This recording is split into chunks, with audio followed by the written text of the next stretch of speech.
You are watching the Great American Joke-Off.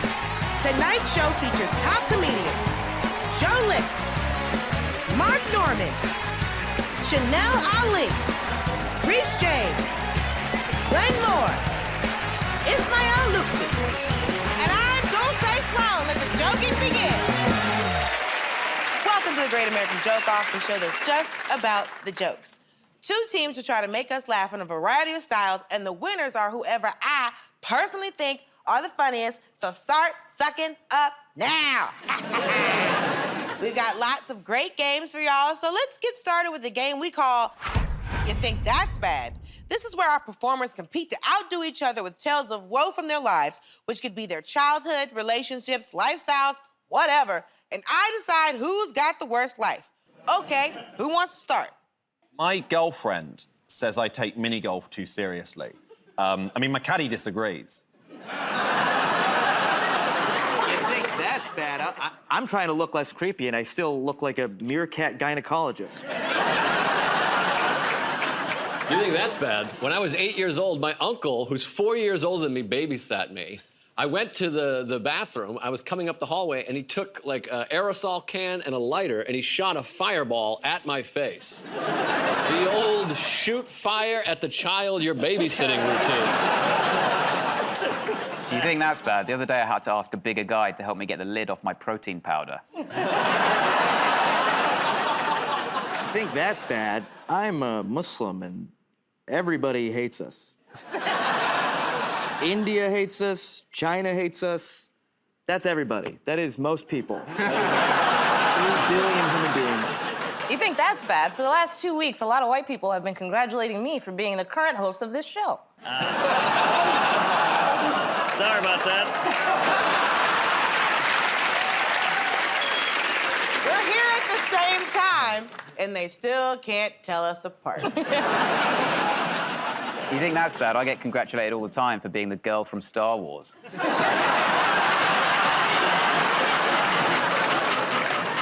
You think that's bad? Dulce's sitting in the wrong seat. You lose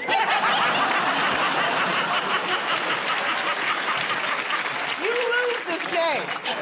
Every round, you lose. You think that's bad? I have horrible anxiety. I walk around the city all day. You guys ever do this one? You guys ever leave the house without headphones? Woo!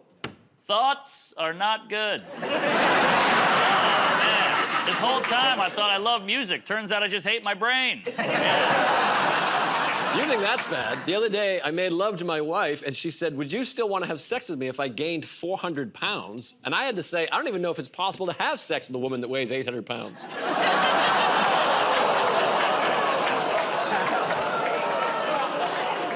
Why are you awing? He just told us he has a beautiful plus-size wife. I don't understand. You think that's bad? I've been spending all of my comedy money on food. Works out to like 3 egg rolls and a Gatorade. You think that's bad? Everyone at school used to make fun of me for being too formal, because I was so formal I used to say stuff like father long legs. I know. Instead of just that priest with the really long legs. You think that's bad? I was a really small child. I was very small, yeah. Late bloomer. Go yourselves. And I'm 31. No. Wow. Yeah, it's called moisturizer. Relax, everyone. I was a very small child, and my mum used to mark mine and my brother's heights every 2 months, like by doing it on the wall of the kitchen to see how much we'd grown. And mine stayed the same for so long that people would come round and assume I had died. You think that's bad? I moved in with a woman recently. I got an Alexa. And I just learned that Alexa actually listens to everything you say, stores it in a database, could use it against you later. I was like, man, just like a real woman. Okay.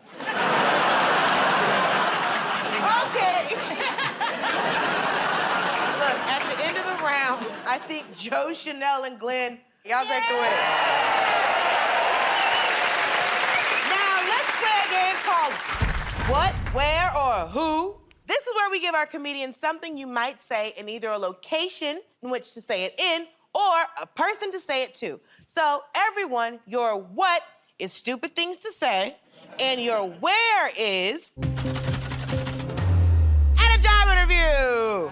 So let's hear some stupid things to say at a job interview. I know y'all have experience in this. If you think my handshake is firm, It's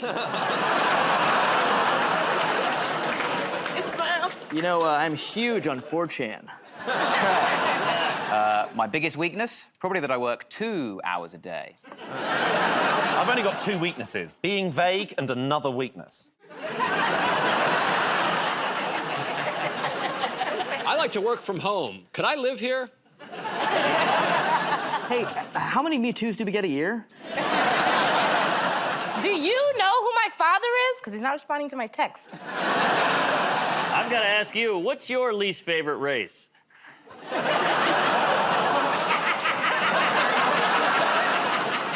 You.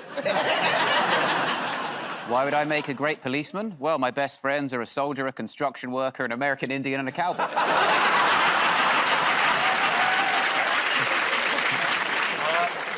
Communication skills. Oh.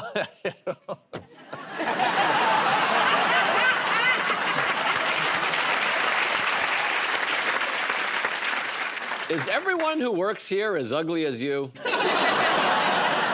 I'm looking for work because I lost my last job to big tech. I used to stand outside car dealerships going, "Whoa." What'd you do? I used to stand outside car dealerships going, "Whoa." It was just nice to see a white man with rhythm. So I just wanted to... I've never heard that before in my life. Is everyone who works here as hot as you? Why did I apply for a job at IKEA? Well, I mean, sometimes it's good to just get your foot in the Floggenstlau. I worked as a librarian for 25 years. Why did I leave? I got let out of prison. All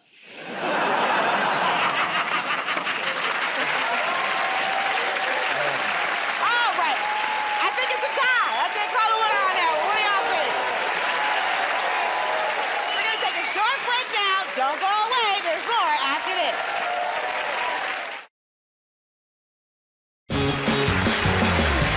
Welcome back to the Great American Joke Off, where it's all about the jokes.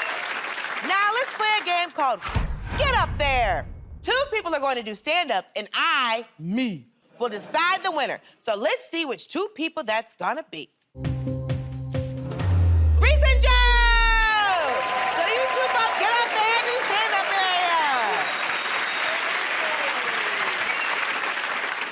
area. Reese, you're going first. So let's see what your subject is. Ooh, philosophy. All right, off you go. I feel like people who say everything happens for a reason have never soiled themselves on public transport.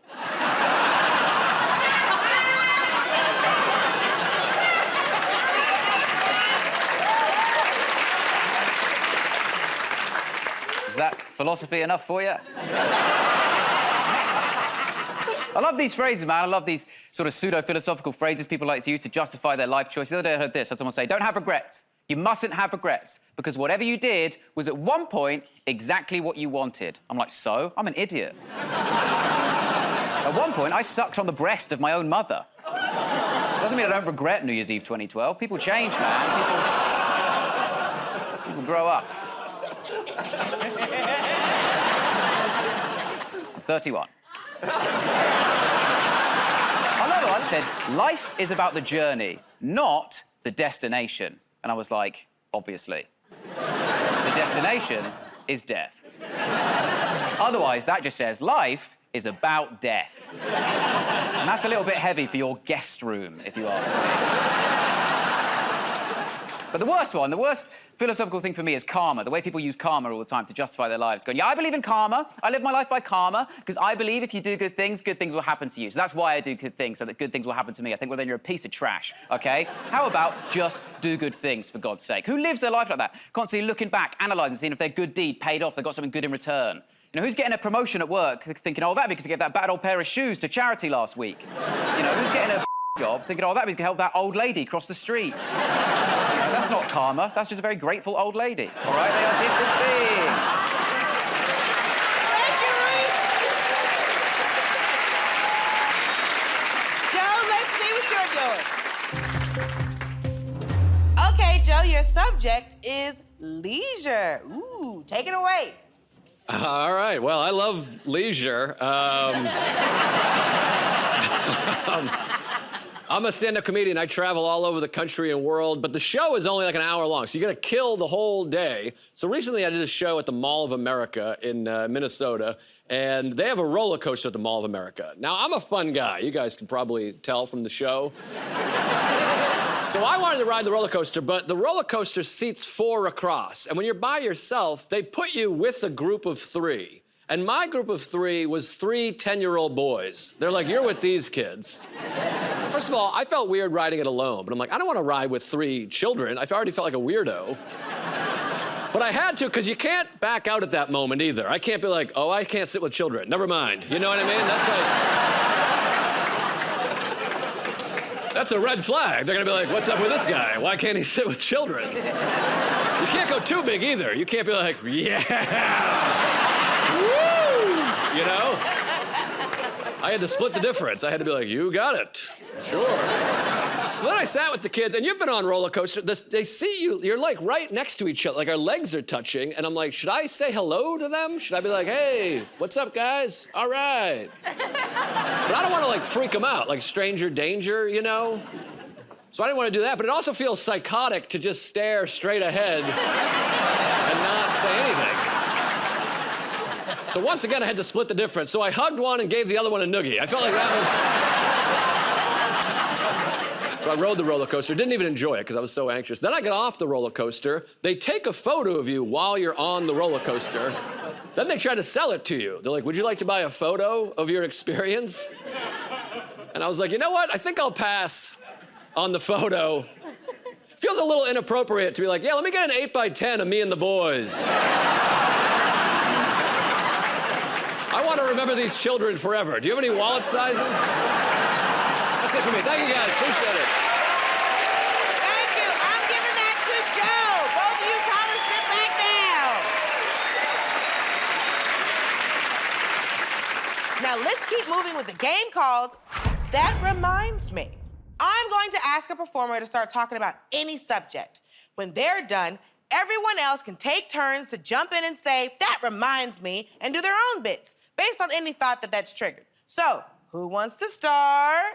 My next-door neighbor is just like the old guy from Up, because he fled the country after kidnapping a boy. That reminds me, the other day I was, for my nephew, he's a kid, and I was pretending to walk down the stairs behind the couch. You know that trick where you kind of do this? Yeah. I fell down the stairs. My knee just buckled. And I was like, ah! He thought I was drinking again. That reminds me, I actually got married in early March of 2020. You know, I was so in love with my wife. I was like, I want to be with you forever and always.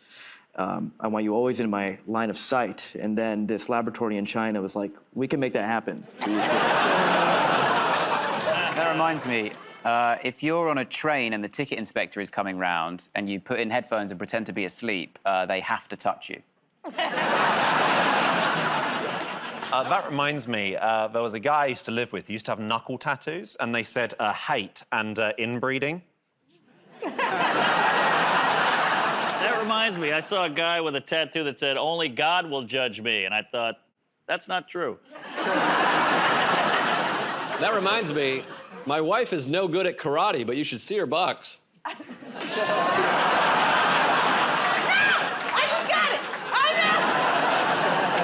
That reminds me, I'm a lot like Simba. I killed my uncle because a cloud told me to.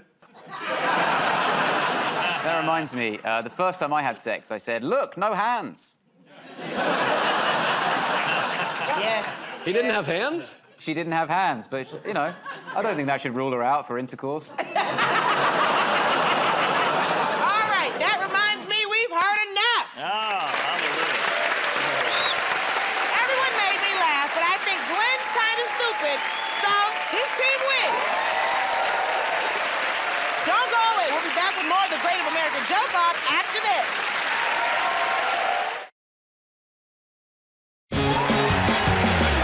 Welcome back to the Great American Joke Off, where it's all about the jokes. Now let's keep going with the round called Mincing Your Words. The way this works is that our comedians have to combine 2 unlikely things and make us laugh. So let's see what combination y'all be working with tonight. Song titles and food and drink. Off you go. Macarena and cheese.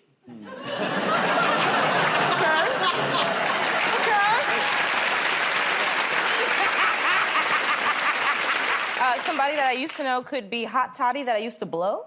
Like the drink. I'm talking about the drink. WAP per Junior?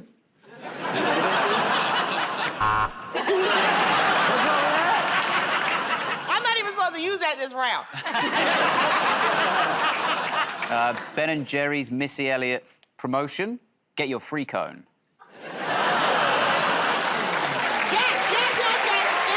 No buzzer? No buzzer. I'll allow it. On the side, like a rolling scone. The ABBA classic chicken tikka.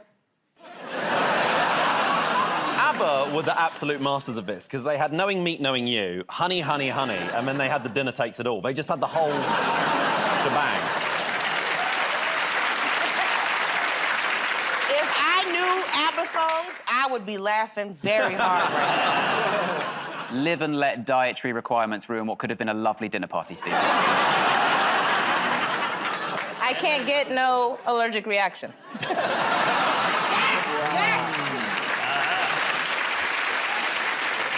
I like Johnny Cash's Ode to Avocados, I guac the lime.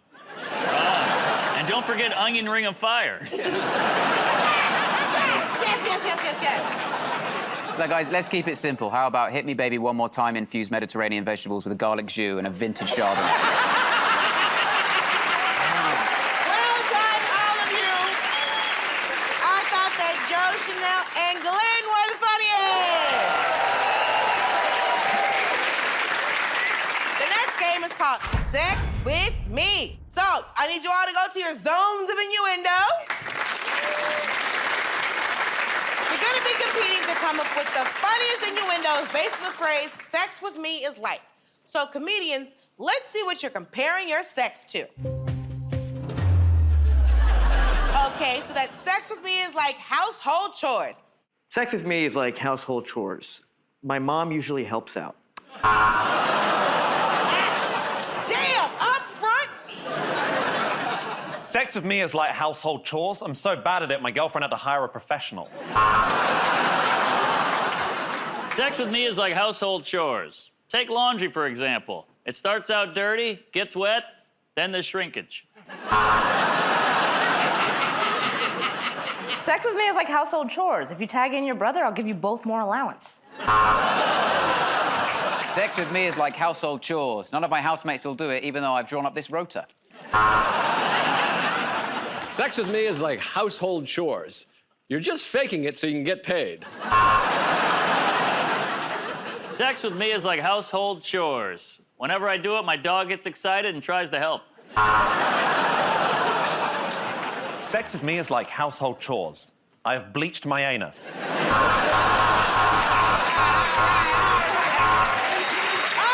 that's enough. Let's try. Sex with me is like coffee. Sex with me is like coffee. Let's see how many times we talk about being black. Sex with me is like coffee. I immediately offer it to any builder who's at my house. Sex with me is like coffee. If you really enjoy it, I will stunt your growth. Sex with me is like coffee. You'll feel a burning sensation. Sex with me is like coffee. I can usually get it at a family function. Sex with me is like coffee. Pretty good at a gas station. Sex with me is like coffee. It will leave a brown ring on your furniture. I thought you bleached your anus, man. What the hell? Sex with me is like coffee. I like it hot and smashed in my face. Sex with me is like coffee. It'll destroy your esophagus. Nobody believes that.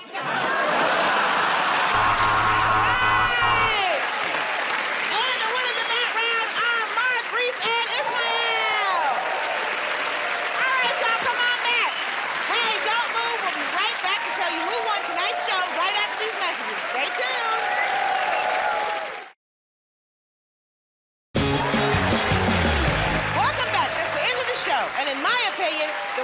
Great American Joke Off this week are Joe List, Chanel Ali, and Glenn Moore. Congratulations! And hard luck to Ismael Lucci, Reese James, and Mark Norman. See you next time. Thank you all for watching.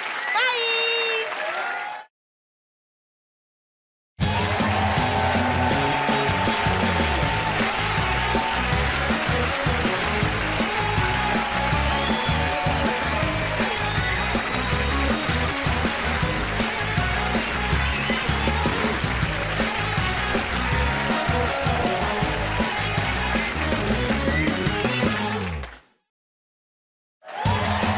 Hello, friends.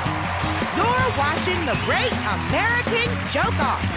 Tonight's show features top comedians Luke Moniz, Matthew Bassard, Chanel Ali, Mark Norman, Reese James, Ismael Lucci, and I'm Dulce Sloan. Let the joking begin. Welcome to The Great American Joke Off, the show that's just about the jokes. Two teams will try to make us laugh in a variety of styles, and the winners are whoever I personally think are the funniest. We've got lots of great games for y'all, so let's get started with the game we call You Know What Annoys Me. This is a chance for our performers to use this platform to sound off about the everyday things that really get on their last nerve. So, who's gonna start us off? I'll tell you, these e-cigarettes are stupid, you know? The only time it's appropriate to smoke an e-cigarette is after you had sex with a sex robot.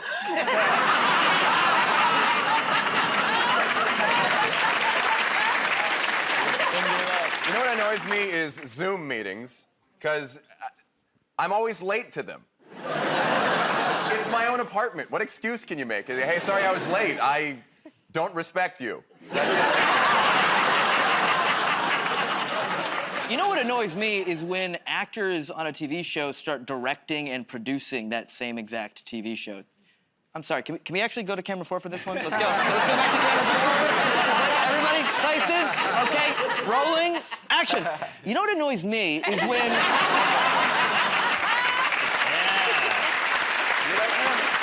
I'm glad you clarified that with an act out, because I was like, damn, Ismael's a hater. You know what annoys me is gender reveal parties. I find them so creepy, this whole party, just to see what gender someone's child is. My parents had a gender reveal party for me, actually, which was hurtful because I was 8 at the time. Which one was it? You know what annoys me is that we only have gender reveal parties for babies. I think we should have gender reveal parties. You know whenever a famous politician gets caught with a prostitute? That moment of suspense, you turn on the news, they're like, Senator Robert Hutcherson, a vocal opponent of gay rights, was caught today with a prostitute. And you're just like, please be a boy. Oh, man. Red state blue balloons, you know? The confetti is just a shredded NBA. You know, you look like Senator Hutchinson and Riss looks like the boy. I'll see you in the airport bathroom. Yay, love connection! You know what annoys me? Why do married people have monogram towels? What is that? You think I'm gonna come in your bathroom and you don't have your initials on your towels? And I'm gonna be like, are these my towels? Whose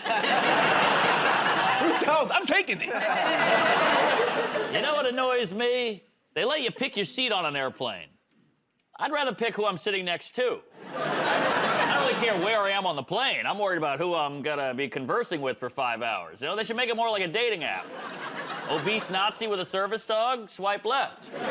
Tiny Asian lady with a surgical mask, now we're talking. But then she comes on with a baby and I'm like, I got catfished.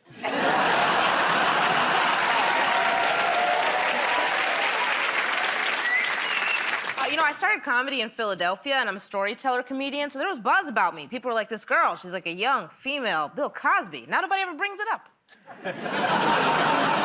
You know what annoys me is hypocrisy, you know? Like, how come if a girl is sat there, like, seductively licking her lips, that's sexy. But if I'm doing that, I should get off her lips.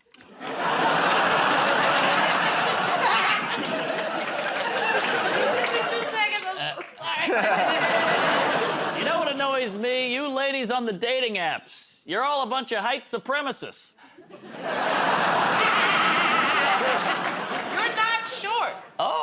Thank you. I'm here to help, friend. I'll go up on you. That's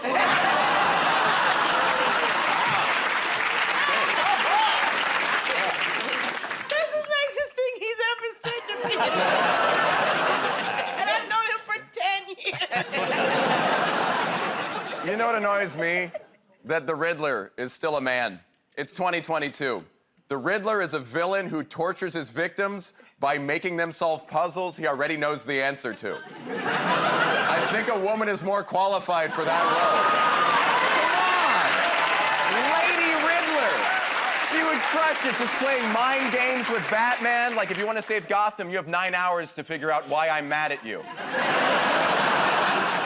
You know what annoys me? Technology. I find technology very confusing. You know, the other day I sent a pic to my older sister, and instead of my younger sister. You know what annoys me? Being hit on by a really hot gay guy. You're like, oh, what a bummer I'm not gay. This guy is a 10, you know? Being hit on by a really hot gay guy, it's kind of like finding $1 million pesos. You're like, I can't do much with this now, but once I cross that line, I'll be set.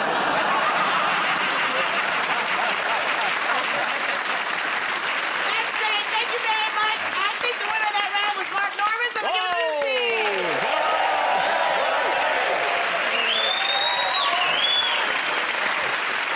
Now let's play a game called What, Where, or Who. This is where we give our comedians something you might say and either a location in which to say it or a person to say it to. So everyone, your what is deleted dialogue and your where is from a sci-fi movie. Okay, so let's hear some deleted dialogue from a sci-fi movie. Take it away. I came here to do 2 things. Create a recursive paradox and do 2 things.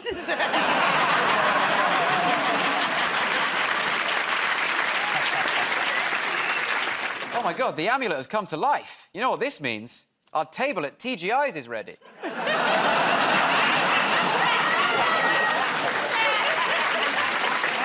Oh, I'm so sorry, honey. I accidentally shrunk the penis. Welcome back to Jerry Springer. Darth Vader, you are not the father! The Terminator has disguised himself as a human among us. We're going to need everyone to tell us which of these pictures does not contain a stop sign.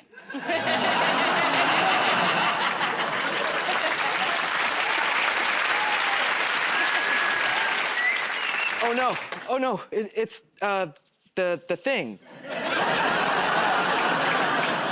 Sorry I'm late, everyone. I was just in my bunk having what we refer to here on the Falcon as a hand solo. Oh, oops, I ate the red and the blue pill. You were taking a while to explain. Yeah, it turns out those weren't his dark materials. We found his dark materials on a hard drive. He's now on a register.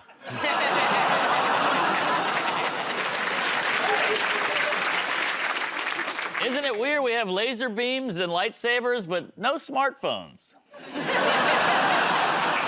Well, time is a relative construct based on a person's frame of reference, so from my perspective, she was 18.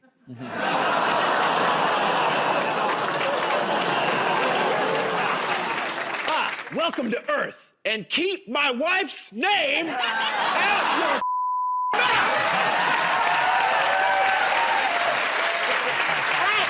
Well, thank you very much. I think the winner of that round is just Luke. Don't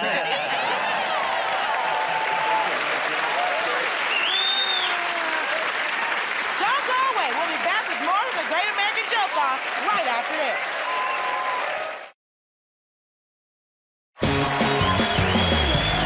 Welcome back to the Great American Joke Off, where it's all about the jokes. Now we play a game called Get Up There. 2 people are gonna do stand up and I'll decide the winner. So let's see which 2 people that's going to be. Ooh, Ismael and Reed. So you 2 both go to the stand up area.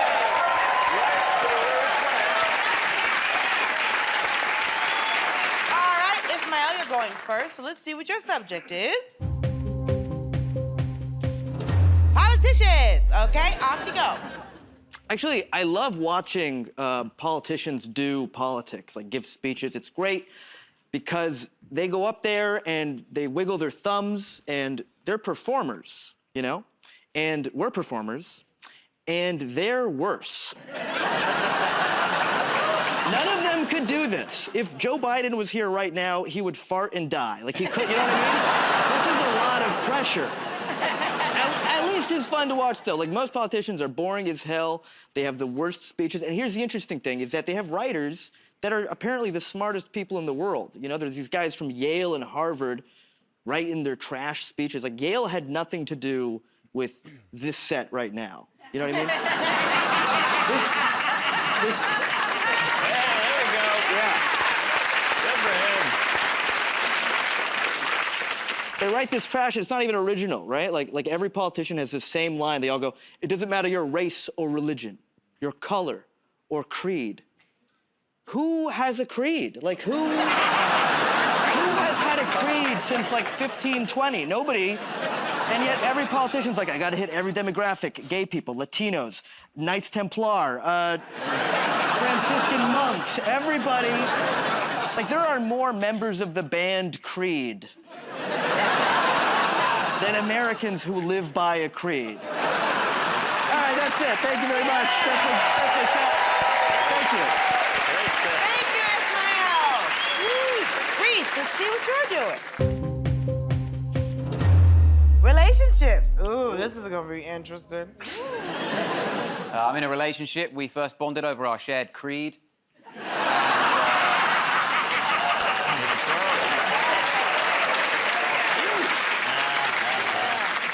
In a long-term relationship. People don't believe it. Been together with my girlfriend for 9 years. Long time, innit, for a relationship, 9 years.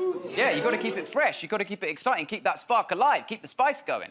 You know, we're trying to do new things, excite each other. Like, she keeps talking about how she wants to try having sex outside of the relationship. Oh, can I watch? Will he be tall? Don't worry about it. Anyway, I'm reading all these articles about steps you can take to keep that spark going. You know, I saw this article recently, right? It said couples who schedule sex have better sex. No. Couples who schedule sex are available to take a survey. That is all you found out, I'm afraid. That's all your research has revealed. But she's good, my girlfriend. I like her a lot. I suppose ultimately I love her. But she does have her quirks and her tics that annoy me, like she pronounces it espresso instead of expression. She's weird.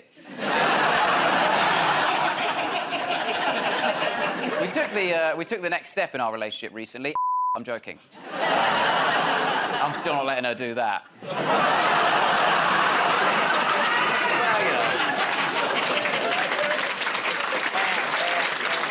Still, keep it in the back pocket in case I can't think of a Christmas present one year. Some people prefer the experience gifts, don't they? Anyway.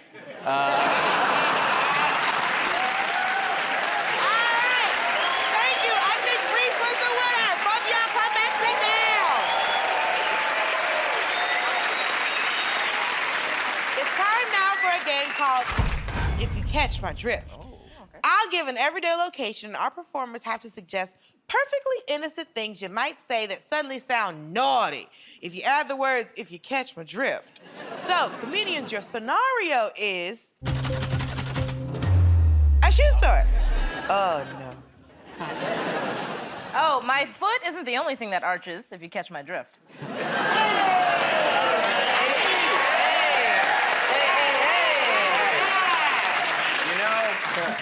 Laces are nice, but I prefer a strap. I can't wait to stretch these out, if you catch my drift. I'm looking for something I can shove my whole foot into. Sorry, but if anyone actually said that at a shoe store, I'd think they were fully insane. I've been kicked out of a lot of Foot Lockers. I just need a couple of pumps, if you catch my drift. I love cruising around in vans, if you catch my drift. Mustache. She gave me a red bottom, if you catch my drift. I'll tell you, I'd like to slide into something smelly. What? If you catch my drift. So you want used shoes? No. Oh, when I was little, they actually actually had to tape my toes apart because I like to spread. I mean, if you catch my drift. No, never mind. I'm not looking for anything brown. If you catch my drift. Wow. He's lying. He's definitely lying. He's lying. Oh, he's lying.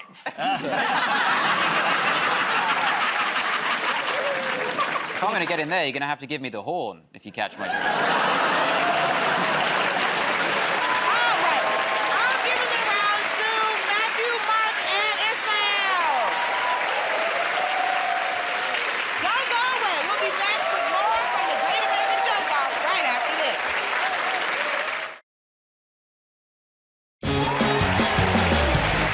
Welcome back to the Great American Joke Off, where it's all about the jokes. Now we come to a game called Set Me Up. This is not the dating portion of the show, which they told me backstage. The way this works is that I reveal a punchline from an old joke, and the comedians have to come up with as many possible new setup lines for it as they can. So here we go. Your punchline is because they're dead. Let's hear what the setup might be for this. Oh, this is why the neighborhood kids won't pet my cats anymore. How come the audience from the last show isn't here?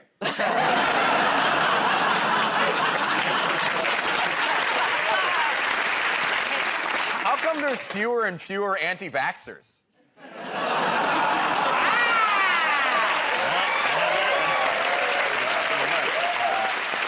Why do a lot of my ex-boyfriends have no idea that I'm a comedian? How did I really ruin the Sixth Sense?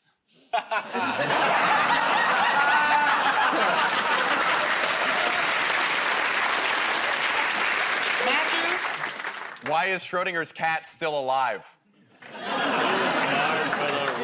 That's a smart joke. That's smart. That's gonna make people Google this. Why doesn't Joe Biden ever see his friends anymore? Why are zombies always so pissed off? How come you've never met anybody who's ridden in a self-driving car? Why can I not enjoy the audience laughter from a 70s sitcom?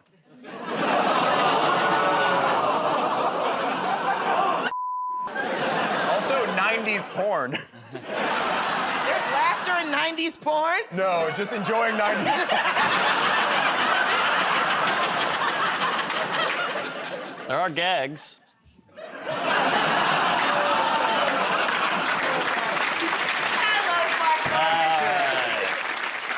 How do I know my grandparents are too old for surprise parties? All right, the real answer, of course, is why don't dinosaurs talk? Because they're dead. Hilarious. All right, I'm gonna give that round to Reese. So Luke, Reese, they should now win that round. The next game is called Sex with Me. And so you all need to go to your zones of innuendo. You're going to be competing to come up with the funniest innuendos based on the phrase, sex with me is like. So comedians, let's see what you're comparing your sex to. Okay, so that sex with me is like sports. Let's go. Sex with me is like sports. We're both definitely gonna catch something. Sex with me is like sports. I'm a sub. Sex with me is like sports. I mostly practice by myself. Sex with me is like sports. I'm always watching and losing tons of money. Sex with me is like sports. Your husband's gonna yell at me a lot. Sex with me is like sports. It comes down to just a couple of inches. Sex with me is like sports. It's only exciting for the last few seconds. Sex with me is like sports. You'll feel pressured to compete, but don't worry, everybody gets a trophy. Sex with me is like sports. If you hear a whistle, something went wrong.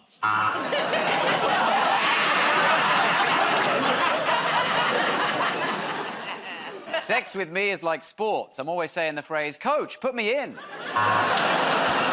Sex with me is like sports. It's best when multiple men are involved. Sex with me is like sports. I like to change ends at halftime. Sex with me is like sports. You're liable to get some balls thrown in your face.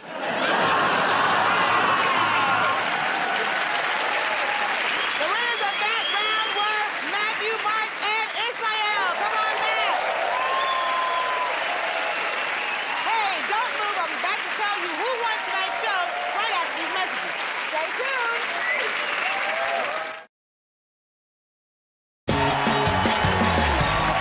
That's the end of the show, and in my opinion, the winners of the Great American Joke Off this week are Luke Monet, Chanel Ali, and Reese James. Congratulations to you. And hard luck to Ismael Lucy, Mark Norman, and Matthew Bassard.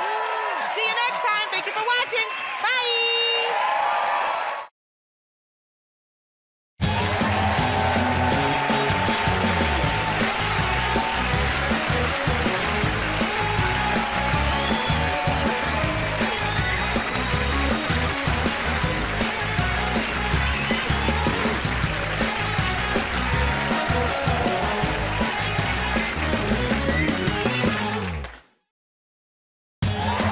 Hello, friends.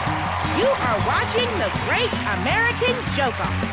Tonight's show features top comedians Fahim Anwar, Matthew Bassard, Ed Gamble, Natasha Leggero, Alonzo Bowden, Moshe Kasher, and I'm Dulce Sloan. Let the joking begin. Welcome to The Great American Joke Off, the show that's just about the jokes. Two teams will try to make us laugh in a series of rounds, and the winners are whoever I personally think are the funniest. So you can bribe me, you can find me a nice man to talk to. I really don't care. Let's get started with a game called Categories. This is pretty simple. I give out a category and ask the comedians to create as many jokes as they can on that subject. It's as easy as that. So the category is travel. Tell me some travel jokes. I cannot stand traveling by ferry. It is the most inefficient way. I was in Seattle, and you have to take a ferry to get to the gigs. Let me tell you something. Black people, we have a bad history of taking boats to work. You know, people say that they want to travel. Why? To broaden their horizons. I think that's complete BS. Like, people don't want to broaden their horizons. They want to see their previously held stereotypes become magically to life right in front of their eyes. Like, you go to America, what do you want to see? You want to see the Empire State Building, the Hollywood sign? No, you want to see a man in a mullet, not a fashion one like mine, shooting an AK-47 at a COVID vaccine, screaming yeehaw. That is America, ladies and gentlemen. Fashion mullet? Yeah, it's like a kind of hipster mullet, but like I have never had sex with a cousin. I don't understand why people don't just wait to get off the plane. For some reason, as soon as the wheels touch down, everybody gets up like... For 40 minutes, this guy's like, can you believe this? You paid for a seat. I had shows in Pakistan because I have a really bad agent. And you get to Pakistan, they tell you don't drink the water. What they don't tell you is that everything you eat drank the water. I had Pakistan coming out of both ends for 24 hours. But you look great. Thank you. Thank you. No mullet. No mullet, if you notice. I look good. Okay. I live in New York. I think London is actually a better city for one reason. Their subway seats are upholstered. That could not happen in New York City. They would be dazzling geodes of crystallized urine and heroin. It would just be pincushions of hypodermic needles. Whenever I'm on a flight, I always find myself watching someone else's movie for way too long. Yes. Like, I'm just watching Frozen with no sound for 40 minutes. It's in front of my own headrest, but I'm like, I'm already emotionally invested. You know they have to now legally on planes have an extra vomit bag in case James Corden's on the in-flight entertainment. So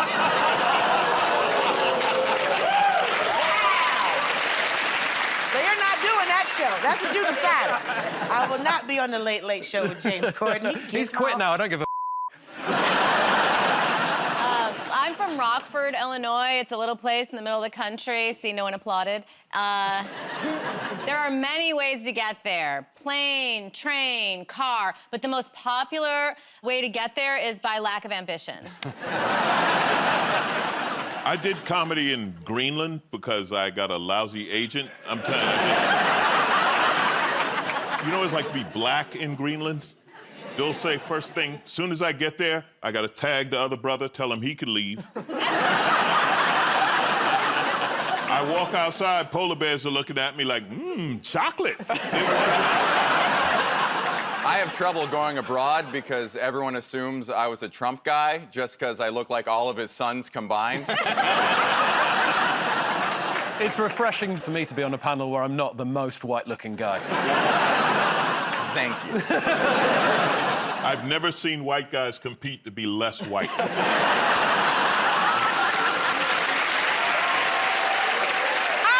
I want to give that round to Alonzo Bowden just out of respect.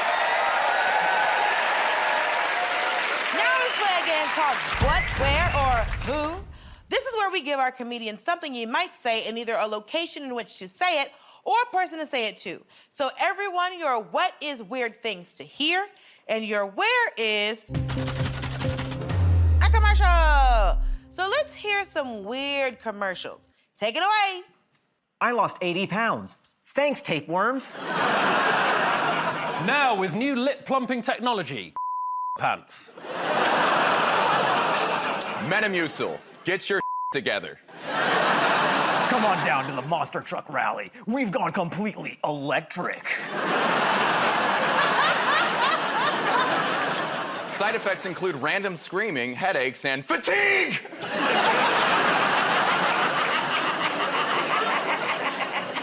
So loud to be so tired. Abby has strong teeth, boundless energy, and a shiny coat. She's the best prostitute in town. We pledge to be carbon neutral by the time all life ends on Earth. We go the extra mile for you because our sweatshops are located really far away. Suffering from hypochondria? Ask your doctor about placebo. Need a kidney transplant but can't find a donor? Try our new app, Organ Grinder. We'll connect you with young, destitute singles in your area.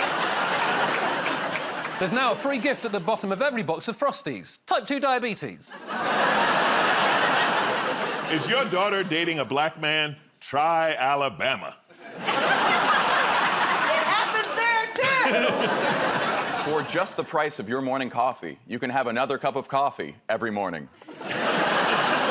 Are you still Jewish? Try Alabama. All right, thank you very much. I think the winners were Fahim Anwar and Gamble Alonzo Bowden.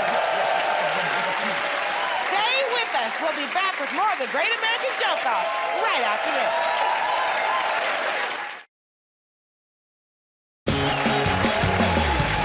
Welcome back to the Great American Joke Off, where it's all about the jokes. Our next round is called Get Up There. Two people are going to do stand-up, and I decide the winner. So let's see which two people that's going to be. Ooh,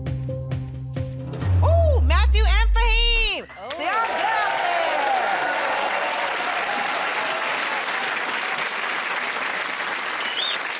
And Fahim, you're going first, so let's see what your subject is. Food. Okay, off you go. Okay, so I use Uber Eats a lot, and Uber Eats is great, but it makes your dinner feel like a drug deal for no reason. Like I'm just outside my apartment looking for a black Prius. I'm like, what's up, you Alejandro? No, keep driving, bro. I'll see another guy in the corner, I'm like, Uber Eats? He's like, nah, crack. Just everything about it is so sketchy. I'll get a call from an unknown number, and I'm like, hello? And I'll just hear, I have your food. I'm like, put my foot on the phone. Sometimes your Uber Eats driver will pull up and there's 2 people in the car. You're like, what is this? This isn't The Amazing Race. Like, also, if you're the passenger in that car, how sad is your life? You're like, I've got nothing going on this Saturday. Can I shadow you? It'll be like a police ride-along for a hamburger. Sometimes they'll pull up in a really, really nice car, and that makes no sense. I'm like, really? A Tesla? You know you can just drive a Honda Civic and not have to do this.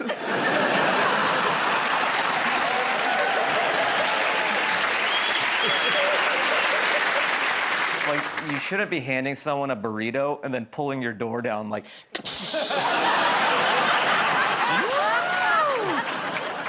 Uber has changed the game. Like, did you ever think that one day your cab drivers would just be random people with free time on their hands? Never. How do you not know that one day your house won't be on fire and some 21-year-old kid with a smartphone will show up like, hey, what's up? I'm your firefighter. I was the closest one to the blaze. Don't worry, I brought a super soaker. Stand back, everybody. The fire's a lot bigger than I thought it would be. Go ahead.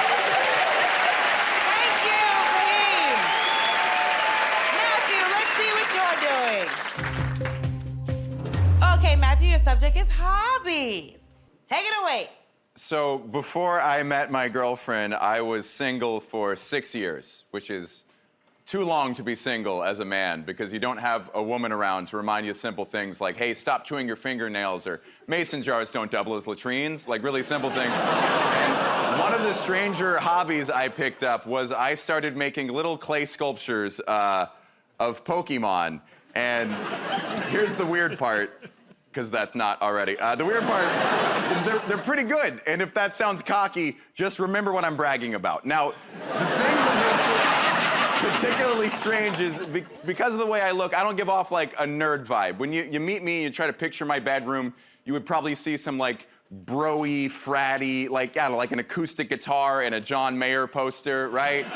Right, and they're there. But now picture, in addition to those, a menagerie of handmade anime figurines and ta-da, murder dungeon. That's where I dwell. And my first date with my girlfriend, it went well, and I lured her back to my apartment, and we walked in. I realized I hadn't told her about this. So the first thing she sees is just 100 of these little guys just lining my shelves, overlooking my bed like little block gargoyles, right? For a moment, I think I'm artistic. She thinks I'm autistic. And the silence that follows, you can just hear her ovaries go shoomp up into a ribcage. Like tubes at the bank. Remember that sound? It was like that sound. She looks at them, and then she turns to me with fear in her eyes, and she goes, oh, you didn't tell me you collected toys. And I go, no, no, no. I made those. Thank you.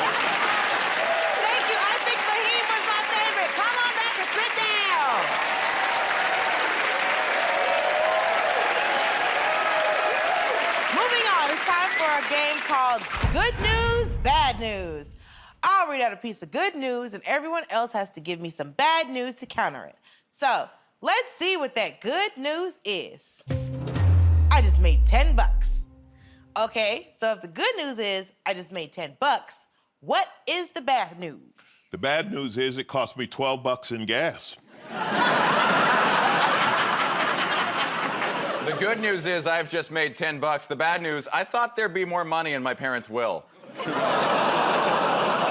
good news is I just made 10 bucks. The bad news is I'm kind of gonna miss my baby. The good news is I just made 10 bucks. The bad news is this stripper's just realized her thong is empty. The good news is I made 10 bucks. The bad news is that's after a year on OnlyFans.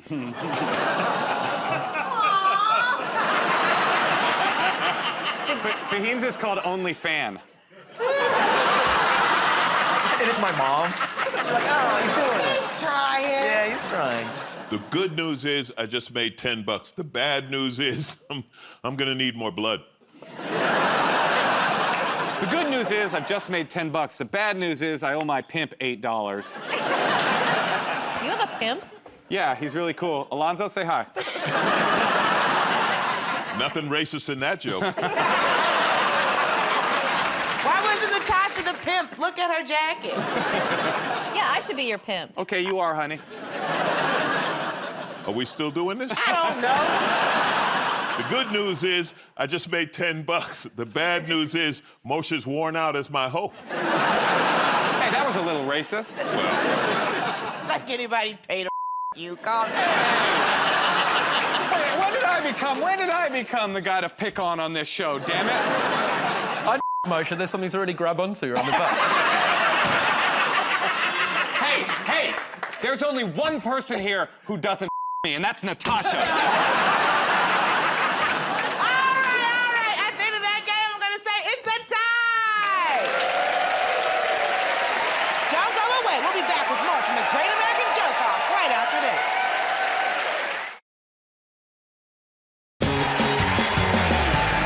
Welcome back to the Great American Joke Off, where it's all about the joke. And now it's time for a round called Hard to Sell. This game is a chance for our performers to think of names for products or items that would make them incredibly hard to sell. So let's see what the subject is. Movies. Okay, let me have some movie titles that would make them hard to sell. Some like it room temperature. Harry Squatter. Edward Spoonhands. The Wolf of Walmart. Mission Impossible 8, Escape from Scientology.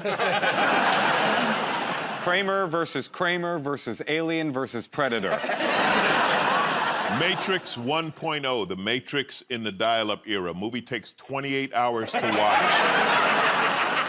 A European remake of 8 Mile called 12.9 Kilometer. I love you. Will Smith has anger management and returns in Mild, Mild West. I thought that was called Bad Will Hunting. Saturday the 14th. It's about cleaning up from the craziness the night before. Inside Out, a Pixar movie about prolapse. Paddington 3, Barely Legal. Stick with me on this one. White Panther. I saw all the black people go, Back to the Future 4, Marty versus Hitler. Bottom Gun.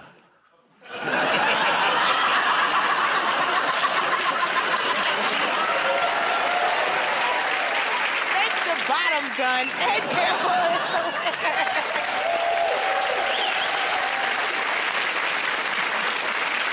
The next game is called Sex With Me. So you all need to go to your zones of innuendo.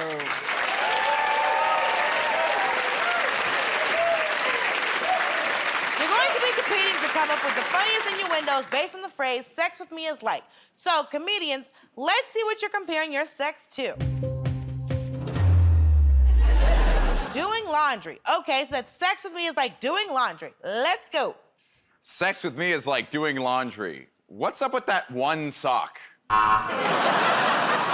Sex with me is like doing laundry. I still go home to my mum to get it done. Sex with me is like doing laundry. It will cost you 8 quarters.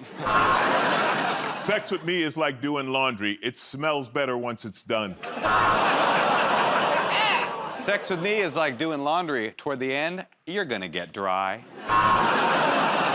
Sex with me is like doing laundry. I always wait until there's a massive load.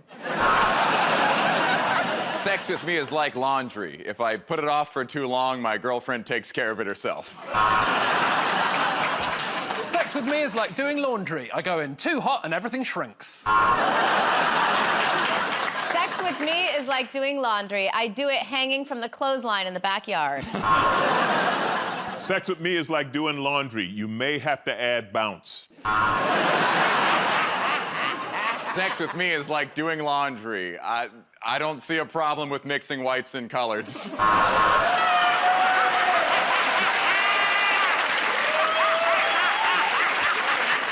never gonna put that on TV. It's progressive! I don't see a problem. Coloreds is not progressive. That's what they used to call us. Sorry, coloreds people. You sound like a football coach in the South. It's progressive. I said I don't mind it. Or the North, or all of the world. You? What do you have to say, white man? Sex with me is like doing laundry. I'm completely white, but there's always one tiny little red thing that ruins it. What? Penis. With... Oh, it's penis. Okay. If the little red thing is the penis. Yes. Sex with me is like doing laundry. I've done it in the river during my hippie phase. Sex with me is like doing laundry. You can always just push a little more in. Yeah. Sex with me is like... Sex with... All right, all right. They just all think that Alonzo has a huge... Look at Alonzo. He does. And that's why I said you'd make a great pimp. That's the only reason why. That was it. Sex with me is like doing laundry. In the old days, I just beat it against a rock.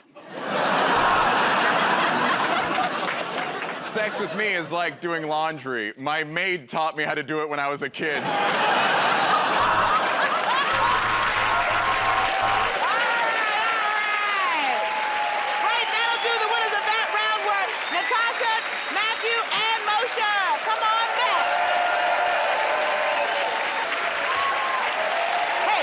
I'll be back to tell you who won tonight's show right after these messages.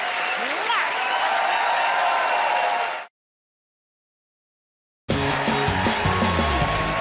That's the end of the show, and in my opinion, the winners of the Great American Joke Off this week are Fahim Anwar, Ed Gamble, and Alonzo Bowden. So congratulations to you. Better luck next time to Moshe Cash and Natasha Leggero and Matthew Lassard. See you next time. Thank you for watching. Bye.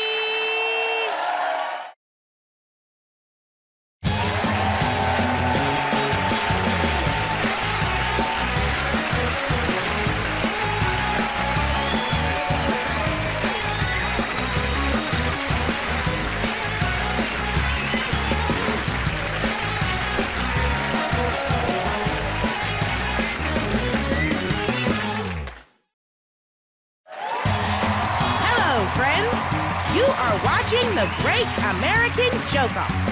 Tonight's show features top comedians Glenn Moore, Matthew Lassard, Natasha Leggero, Hugh Dennis, Tom Allen, Alonzo Bowden, and I'm Dulce Small. Let the joking begin. Welcome to the Great American Joke Off, the show that's just about the jokes. Two teams will try to make us laugh in a variety of styles, and the winners are whoever I personally think are the funniest. We've got lots of great games for you. Is everybody ready? Yeah! Let's get started with a game called Categories. This is pretty simple. I give out a category and ask the comedians to create as many jokes as they can on that subject. It's as easy as that. So the category is health. Tell me some health jokes. Do you remember at school, like if you broke your arm, you get everyone to sort of sign your arm and stuff like that? Has anyone ever tried to actually do that as an adult? It is a disaster. On it, they just kick you out the schoolyard. I have trouble watching pharmaceutical commercials because I look like the boyfriend in every herpes commercial. It's okay. It's okay. My girlfriend looks like the girlfriend in a herpes commercial. I have to stay healthy. I have the worst health insurance in the world. My doctor told me if anything ever happens to you, get in the car, because my car insurance is so much better than my health insurance. My only hope might be a head-on collision. I don't have any health problems. I went to the doctor and he said, you are like an athlete. I found drugs in your urine sample. I'm an organ donor, but don't tell anyone. I like to keep it on the DL. I found it was really hard being healthy over lockdown, and especially because I had to have a doctor's appointment over lockdown. We had to have a doctor's appointment over Skype, and my doctor actually diagnosed me with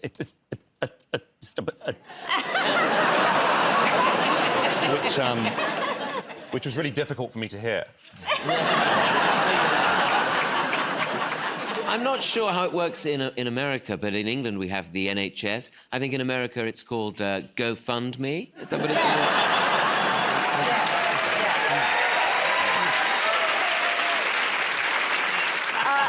Los Angeles, where 100% of the women who live there eat their placenta after they have babies for health reasons. Some woman invited me over for lasagna.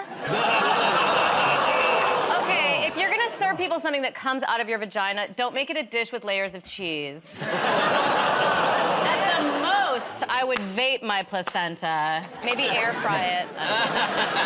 What is it with American adverts for pharmaceuticals? You have the disclaimer at the end, don't you, where you say, warning, this drug may... It'd be like for, like, supple joints or something. And they'll be like, warning, this drug may cause violence, murderous inclinations, kidney failure, sporadic diarrhea. And you sort of go, well, you know, well, I might be able to do some high kicks, but now I'm a sort of high-kicking myself murderer. You want to know a crazy one? So I've been concerned about hair loss recently because I'm 34. Please. Oh, please. Stop. Excuse me. Come on. There's two of us here, mate. All right. This one's going to be a tough sell. All right. I acknowledge my privilege. It must be terrible for you. Yeah, what are you taking? So I was looking into Propecia, but it causes decreased libido and even impotence. So this is a pill that regrows your hair and also kills your sex drive. That is a crazy trade-off. Gives you the hair of a teenager and the penis of an old man. That's not medicine. That's a short story by Edgar Allan Poe. I am actually done with the doctor. From now on, anything happens to me, I'm going to the vet. He gives you options. Everyone wants to make their own decision. The vet's like, look, the surgery's expensive, it's complicated, it might not work. If you want, I could just kill you. That's always on the table. Maybe I should go to a vet man, because I also suffer from irritable bowel syndrome, and I'm not sure I've been given the correct diagnosis by my doctor. He says there is a cure, and every year he's going to send my bowel on an anger management course. He's got a pissed off colon. My doctor is such a flirt. I went to him with a sprained wrist, and he said I had acute injury. It's a proper joke. You can't go wrong. You can't... You see... Tom Allen is the winner of that round because he looks so smart. Now, let's play a game called What, Where, or Who. This is where we give our comedians something you might say and either location in which to say it or a person to say it to. So everyone, your what is deleted dialogue, and your where is a superhero movie. So let's hear some deleted dialogue from a superhero movie. Take it away.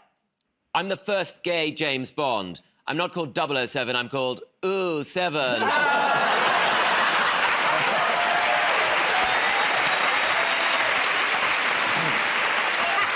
I've got a license to criticize your furniture. Is that shaken or stirred? I can do all the dances. Yeah, Batman couldn't be here. He's stuck in quarantine with Pangolin Man. Everyone watching this is a virgin. Karen, please stop wasting police time. Black Panther is here to save you. Don't groan, he's right. Yeah. Superman, you're American, aren't you? I am your British equivalent. Reasonably good chap. What does that shield look like? Yeah. My spider sense is tingling, so you might want to get tested.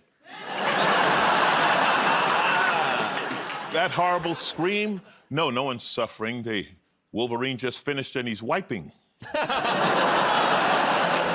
My origin story? Broken condom. That's all of us.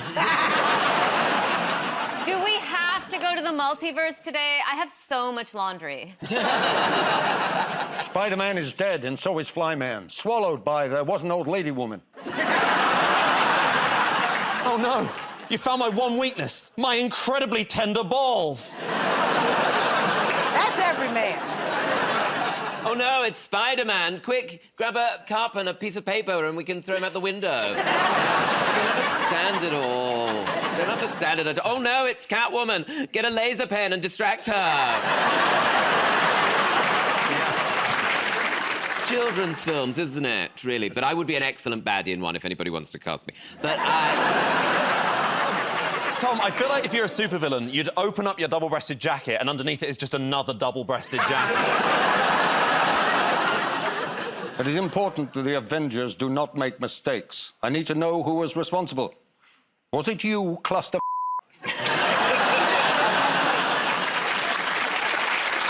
thank you so much. Q wins that round because I just like saying the name Q. Don't go away. We'll be back with more of the Great American Joke Off right after this.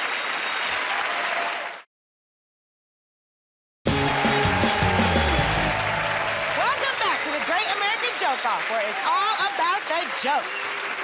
Now we play a game called Get Up There. Two people are going to do stand-up, and I'll decide the winner. So let's see which two people that's going to be. Matthew and Glenn, yay! You two both go into the stand-up area. Glenn, you're going first, so let's see what your subject is gonna be. Family, La Familia, go! I never really saw much of my grandparents when I was growing up. I was either at school or I was at college or I was on my year abroad when I went briefcasing around Europe. That's not to say I wasn't inspired by them. I always wanted to grow up to be like my grandfather, you know, maybe grow up to be like him, become a fireman and... firefighter, 21st century. As like a firefighter or be like my uncle, grow up and become a garbage man and... Sorry, garbage fighter. Anything like that. I remember a few years ago, I was at my grandmother's leaving drinks, which sounds a lot nicer than wake, doesn't it? And I felt bad. I felt bad that I never really got to know her, I never really got to know her husband, my grandfather, because he died decades before I was born after a difficult 6-year battle with Germany. And I remember the last thing my grandmother said to me. She said, Glenn, it doesn't matter what you achieve in your life, as long as by the end of your life you're happy and you can afford your own bed, that's all you need. And that's the last thing she told me on her death chair. I hated staying at my grandmother's so much, mainly because she lived in a remote area with barely any radio signal, barely any TV signal, and some internet, which, as we all know, is significantly worse than no internet. Because at my grandmother's house, I can get no internet reception in the bedroom. I can get perfect internet reception in the linen closet just across the hallway. So if ever I want to load up some sort of mature content, I've got to load it up on the laptop, then I've got to take it to stream in the linen closet for 10 minutes, like some sort of porn microwave. Take it back to my room again, you can guarantee halfway through a video it suddenly starts buffering again, so I've got to take it back to sexy Narnia. Trying to hop across the hallway with my pants around my ankles, I can guarantee that's when my grandma catches me in the act as well, so I look like the Pixar lamp. It's a nightmare. Thank you. Thank you, Glenn. Matthew, let's see what you're doing. Exercise, take it away. I'm excited. I recently joined a support group for people who peaked in high school. Thank you. It's called CrossFit. I started doing CrossFit. If you don't know how it works, the workouts are all designed by an undercover chiropractor trying to drum up business. It was like, here's 300 pounds, pick it up, set it down, then scream like a wounded Spartan. Like, okay, what about form? Just lift with your back. I'm like, that sounds kind of painful. Like, no, don't worry about it. Pain is just cartilage leaving the kneecap, so you got this, you know? My girlfriend was an athlete. She was very good. She was a pro swimmer. I was not good at sports. I know I look like I played lacrosse for Slytherin, but I am not an athletic guy. She was a world-class swimmer. She's retired now and adjusting to life on land, but you can still tell that she was an athlete because she's tall and muscular, but still very feminine, like skinny waist, broad, childbearing shoulders. I feel very safe in her arms. We are similar in size. There's nothing wrong with that, but there are some things I miss. Like a thing a lot of straight guys like to do is you give your girlfriend your shirt to sleep in, and it fits her very baggy and billowy, and that makes you feel very manly and protective. And when my girlfriend puts on one of my shirts, it's just like, that's how that should fit. Yeah, that's great. Sleeve length and everything. Yeah, you keep that. That's yours now. And she swam her whole life, so all of the guys she dated before me were very good swimmers. Like her last boyfriend was a sprinter, so 50 freestyle, 100 freestyle, a little bit of butterfly and some backstroke, and he went to collegiate nationals. He had Olympic trials cuts. I only Googled him for a few hours, but my girlfriend's ex-boyfriend is a 6'7" elite swimmer, and you would think that would be intimidating, but the really cool part about that is that we can just sleep in his old shirts. Very spacious, comes down to mid-thigh, fits like a moon. Thank you. Thank you. I think Matthew was my favorite. Come back and sit down.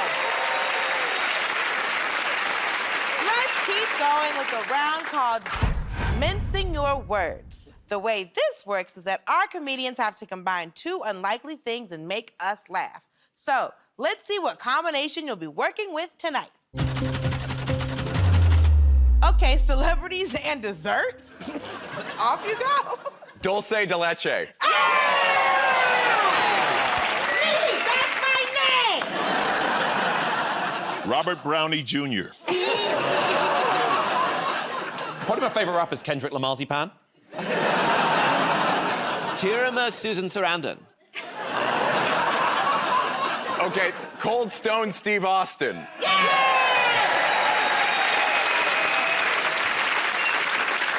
Gingerbread Sheeran. Yes. Ariana Grande Mocha Frappuccino. Eclair Foy. That's a pretty good groaning at that. My favorite comedian, Funfetti Murphy. I don't know if this one's too convoluted. Okay, bear with me. John Candy. You know who I love? The narrator, Smorgan Freeman. Chris Brownie Extra Nuts. I'm getting a bit desperate now. Quentin Custodino. Well done, all of you. I thought that Matthew, Hugh, and Alonzo are the funniest. Don't go away. We'll be back with more of the Great American Joke Off right after this.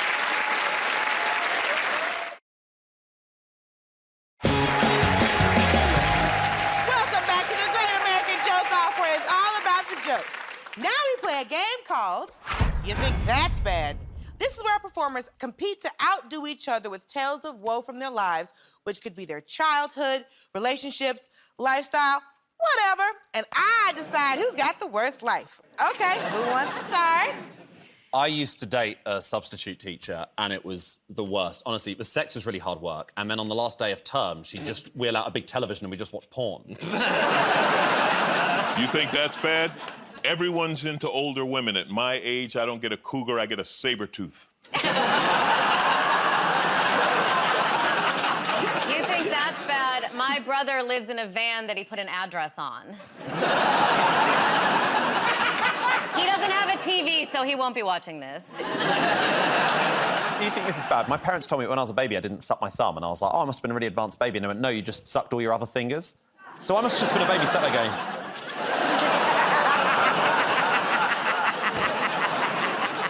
You think that's bad? I got a notice for jury duty that said, would you like to be a juror or defendant? I'm very no sex before marriage, it turns out. You think that's bad? When I was a teenager, I thought I was doing a good job of hiding the fact that I was gay. And then at Christmas, our next-door neighbours bought me a purse. It was very, very helpful. Was it a nice purse? Well, it was perfect for putting my shoes in for gym. You think that's bad? During the pandemic, I missed traveling so much I would go to the airport just for security to touch me. Poor Alonzo. You think that's bad? People assume I've never worked for anything in my life. Like, if you saw me in gay porn, your first thought would be, I bet his dad got him that job. That looks like a legacy hire. You think that's bad? My dad said you can use it for bail or tuition. Well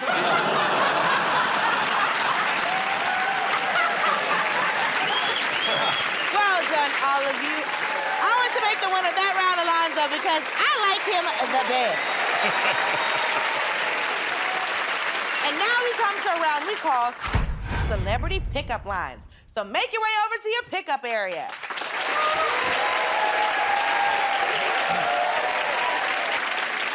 The way this works is that I'm going to give you the names of some famous figures, and I want you to suggest some pickup lines those people might use. Ready? Let's try this famous name. Harry Potter. Harry Potter. What I want to do with you is Azkaban in several countries. I'd like to slither into your chamber of secrets. The best part about dating an orphan, you never have to meet my parents. Would you like to see my trousers, Snape? Oh, hi. I don't really know much about pickup lines. I've never seen Harry Potter. Hey, you, baby. You know, that platform's not the only thing that's 9 3/4.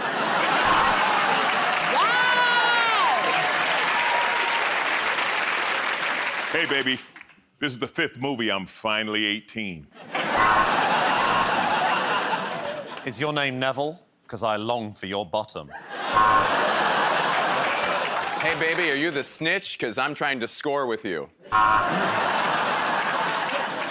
Hey, baby. I'm gonna have you coming back for Voldemort and more. That wand isn't the only stick that's magic. I'm a Gryffindor in the streets, but a Slytherin in the sheets. I know what you're thinking. Gringotts. But the truth is, I always walk like this. Well, I must be on the Quidditch team, because I've got wood between my legs. I feel like he has such an unfair advantage. He looks exactly like Harry Potter. They're just his pickup lines.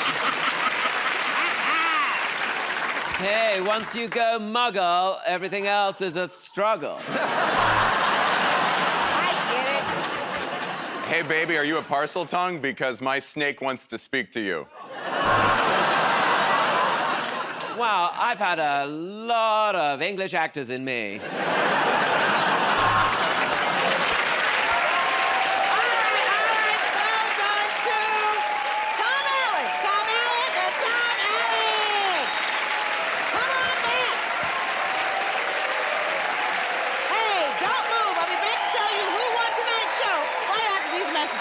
Stay tuned.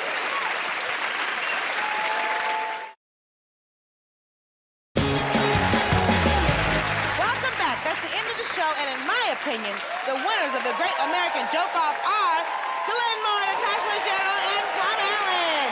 Congratulations to you. Hard luck to Alonzo Bowden, Hugh Dennis, and Matthew Broussard. See you next time. Thank you for watching. Bye.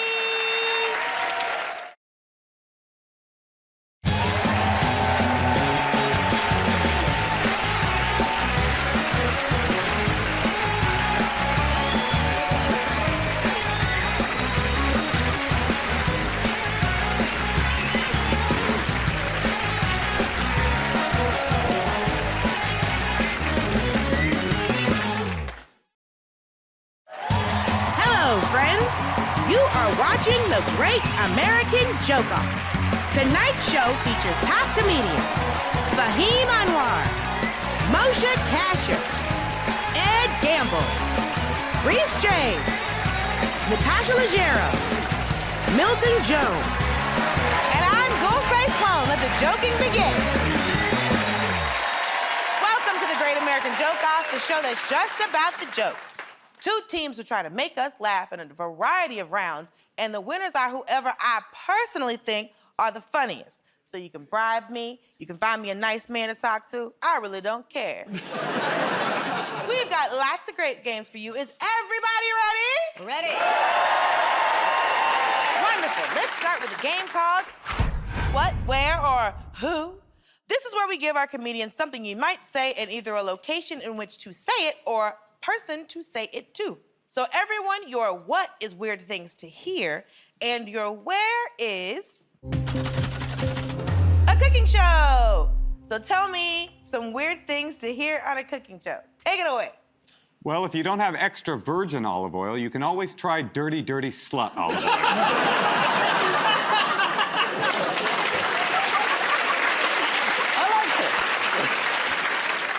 I used to be one of those cooks who shouts and swears a lot, but then I discovered oven gloves.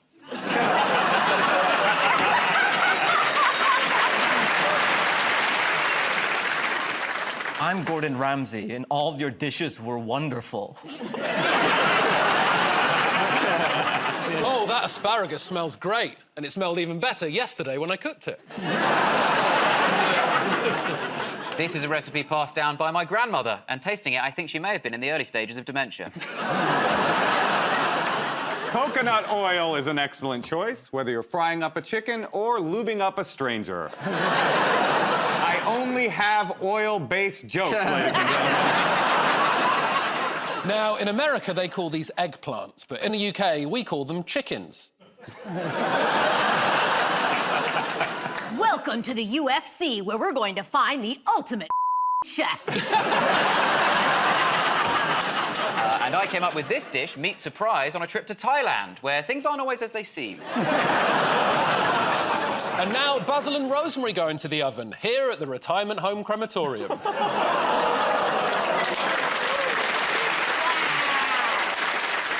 Say basil.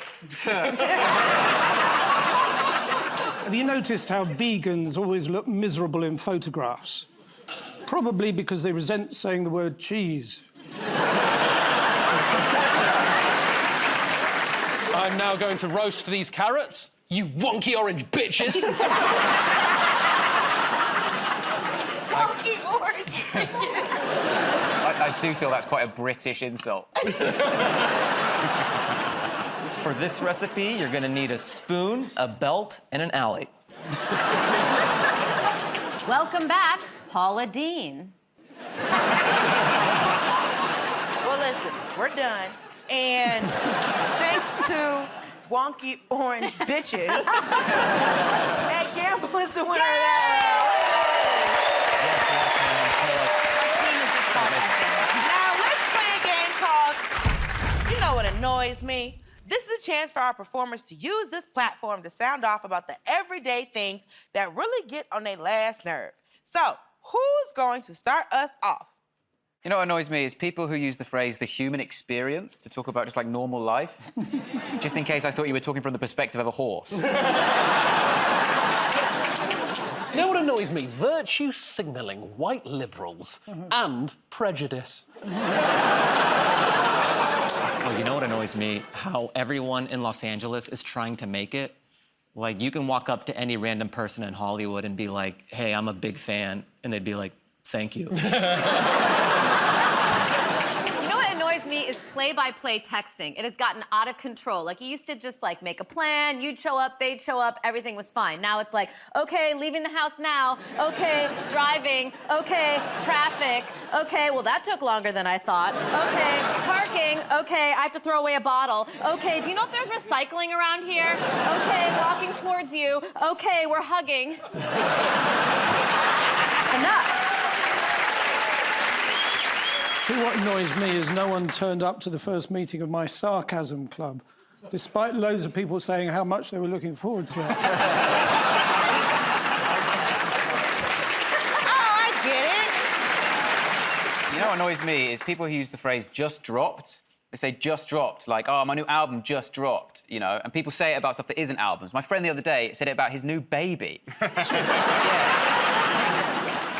You know what annoys me? When shopkeepers give you your change and they put the notes on and then they put the coins on top of the notes. Yes! These two things are not going to the same destination. They shouldn't be in the same hand, so now I've got to be a magician and sort of whip the note out as quickly as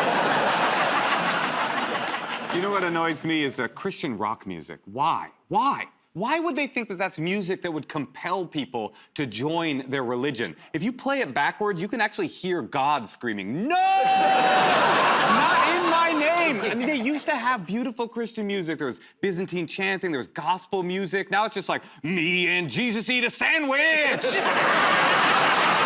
back of a pickup truck! What really annoys me is that I used to live in an apartment with 3 girls, but one day they found out. Wow, that is so sad.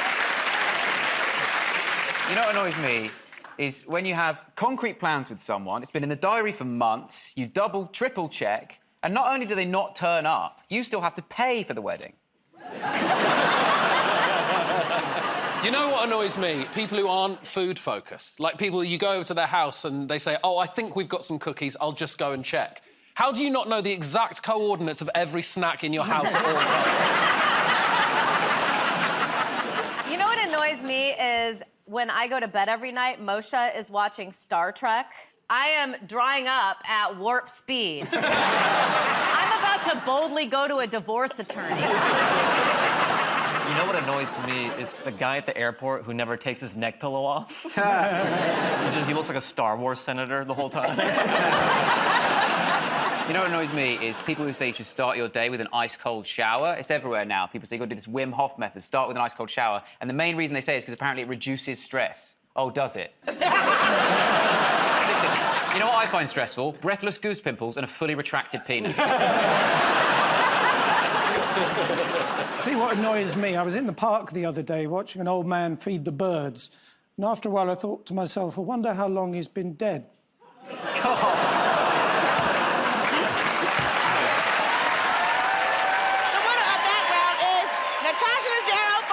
Wonderful cream soup.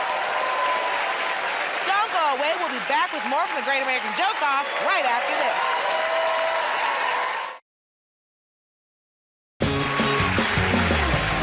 Welcome back to the Great American Joke Off, where it's all about the joke. Now we play a game called Get Up There. 2 people are going to do stand-up, and I'll decide the winner. So let's see which 2 people that's gonna be. Milton and Fahim. All right, so you 2 both get up to the stand-up area.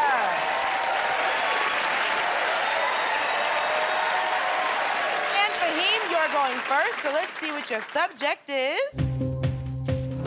Showbiz. Off you go. Okay.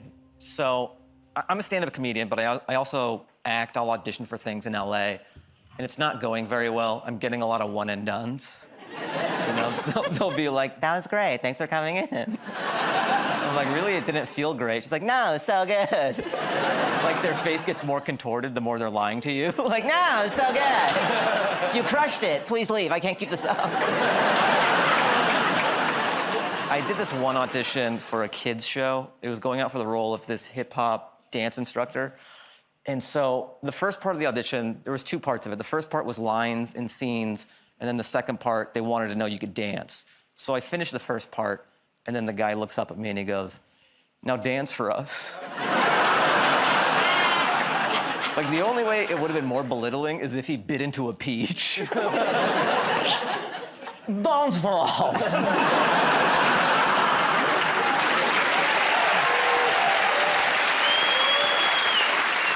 So I was dancing, and there was no music, there was no boombox. Like, they wanted to make it as sad as possible. So I'm just dancing in utter silence. Like, all you could literally hear was the rustling of my clothes. And some of you don't know this about me, but I used to be an aerospace engineer, and there was a moment during the audition where I was like, you used to build airplanes.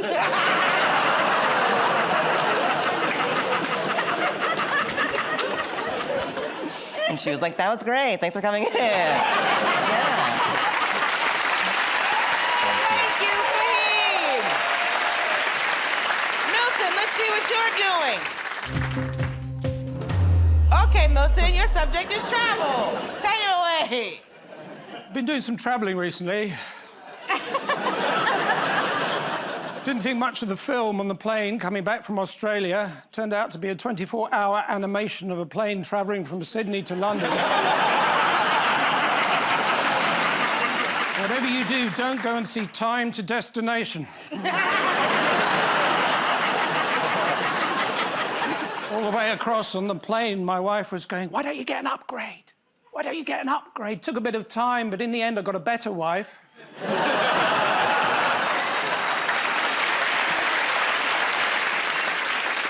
In America, I really got into the culture. I went into a shop and the guy said, "Have a nice day," and I didn't, so I sued him. Went up to this girl, I said, "What's your name?" She said, "Chantel." I said, "Well, if you're not going to tell me your name..." Turns out the residents of Paris aren't actually called parasites.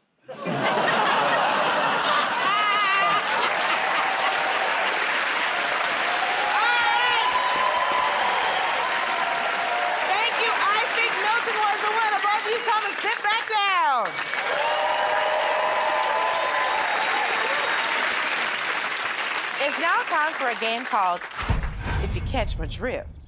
I'll give an everyday location, and our performers have to suggest perfectly innocent things you might say that suddenly sound naughty if you add the words, "if you catch my drift." So, comedians, your scenario is a bakery. Who's going to start us off? Those tarts look past their best, if you catch my drift. Sorry, it hasn't risen like I thought it would, if you catch my drift. I've heard that too many times, Chris. I went to fill her cakes with cream, but it was already filled with chocolate, if you catch my drift. You guys caught my drift a little too much. Listen, don't worry, I've lightly greased the rim, if you catch my drift. Let's put some nuts on top of those muffins, if you catch my drift. I've got a wet, spongy center, if you catch my drift. I wouldn't peel the buns apart. It's completely raw in the middle, if you catch my drift. Okay, I beat that a little longer than I should have, if you catch my drift. In Britain, we say jam, but as this is America, I'll say jelly. We also have jam. Yeah. I'll do the American version first. Okay. I'm gonna jelly my into these donuts.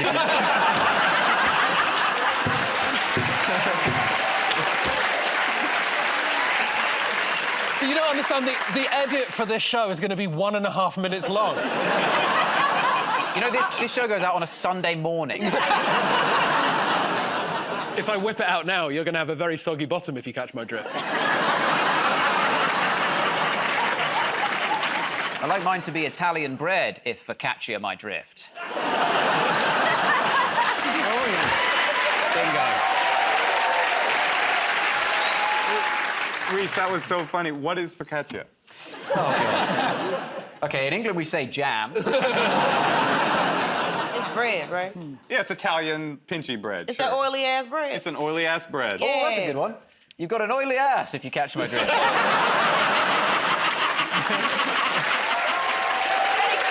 you, all right.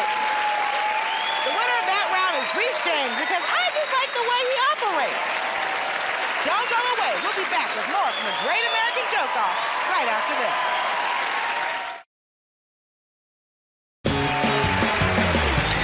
Welcome back to the Great American Joke Off, where it's all about the jokes. It's time now for a game called You Think That's Bad? This is where our performers compete to outdo each other with tales of woe from their lives, which could be from childhood, relationships, lifestyle, whatever, and I decide who's got the worst life. Okay, who wants to start? Make me say it. You think that's bad? I joined an arm wrestling league just so I could hold somebody's hand. You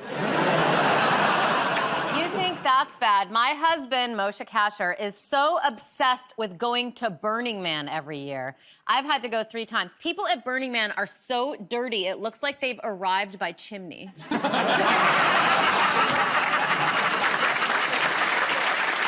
In England, we call it Birmingham.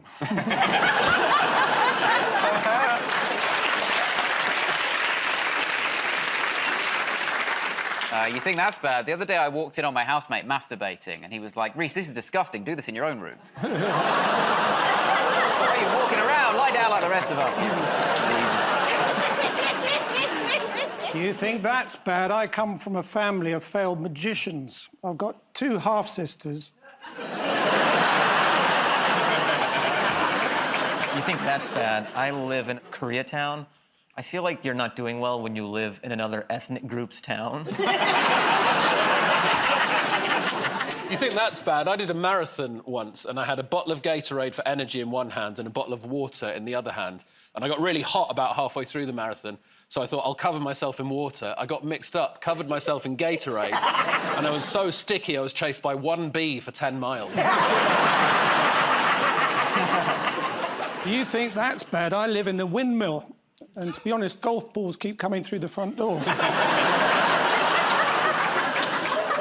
You think that's bad? I had sex with a dirty aristocrat. She didn't give me crabs, she gave me lobsters. You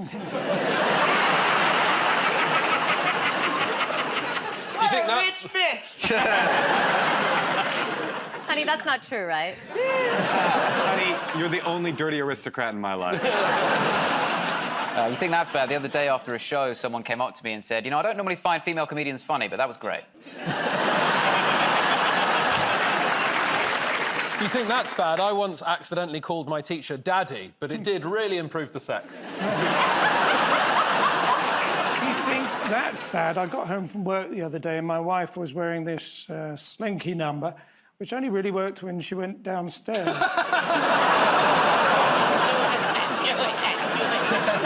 You think that's bad? I once got dumped by a woman who worked at a suicide hotline because she said talking to me made her too depressed. But we got back together.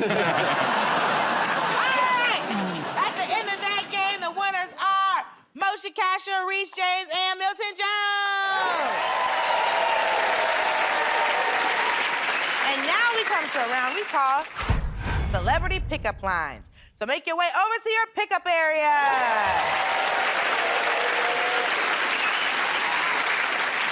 The way this works is that I'm going to give you the names of some famous figures, and I want you to come up with pickup lines those people might use. Let's try this suggestion. Superheroes. All right, show me what you got. Hey, girl, are you Avengers Endgame? Because you've got the biggest opening since records began. Look, you're not a 10, but you are a fantastic 4. Once you go Black Panther, you never go back Panther. Why have sex with a teenager or a Ninja Turtle when it could be both? They call me Wi-Fi Man because I'm not strong in the bedroom and I go down on you during Zoom meetings.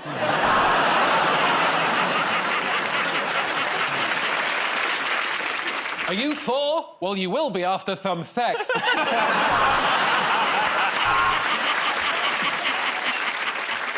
I am Electric Ian. OK, electrician.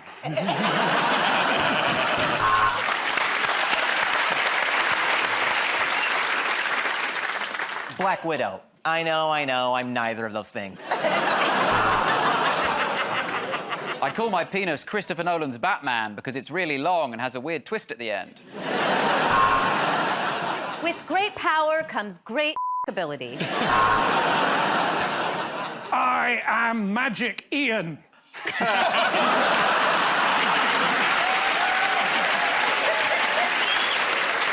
Is it a bird? Is it a plane? No, it's my... I am Librarian. Let's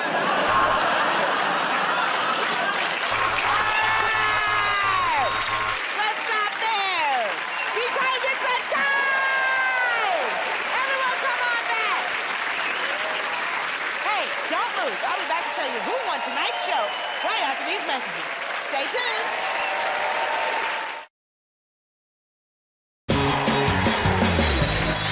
Welcome back. That's the end of the show. And in my opinion, the winners of the Great American Joke Off this week are Fahim Anwar, Ed Gamble, and Natasha Leggero. So congratulations to you. Never mind to Milton Jones, Reese James, and Moshe Kasher. See you next time. Thank you all for watching. Bye!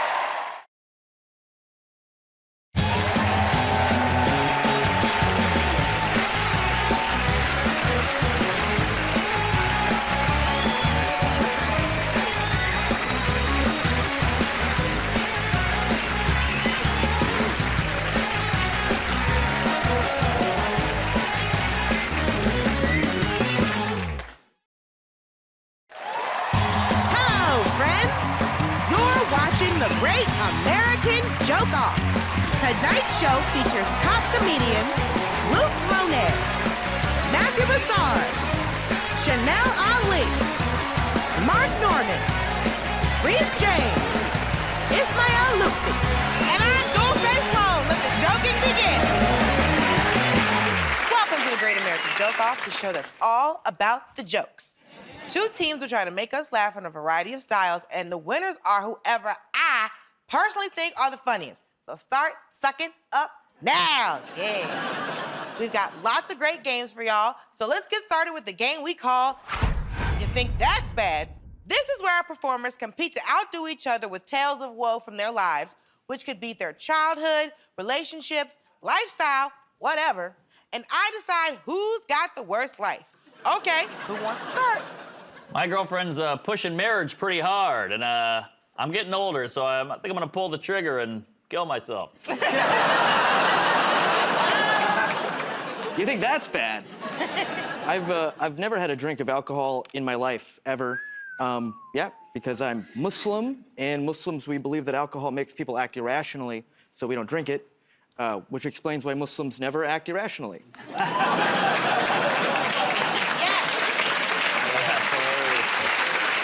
There's no way that joke could get us in trouble at all. I'm Muslim, I can say it. I actually also, weirdly, have never had a drink of alcohol in my life because I'm 11. You think that's bad? I was a smart baby. I could talk when I was 6 months old, but I couldn't walk until I was 2 years old. So there was a year and a half of my life where I was just posted up against a wall like, oh no. I can't move. Can I just get a cup of coffee? That'd be great. Thank you so much. You know how unsettling it is to walk into a room and see an infant upright in a bassinet like, hi, how are you? How's it going? I swear we're just breastfeeding like, can't seem to quit this stuff. I think that's bad. I went on a Black Lives Matter march last year, and there was a moment during the march where everyone decided to silently take the knee. And let me tell you, as a white man, that is maybe the worst time possible to get cramp. You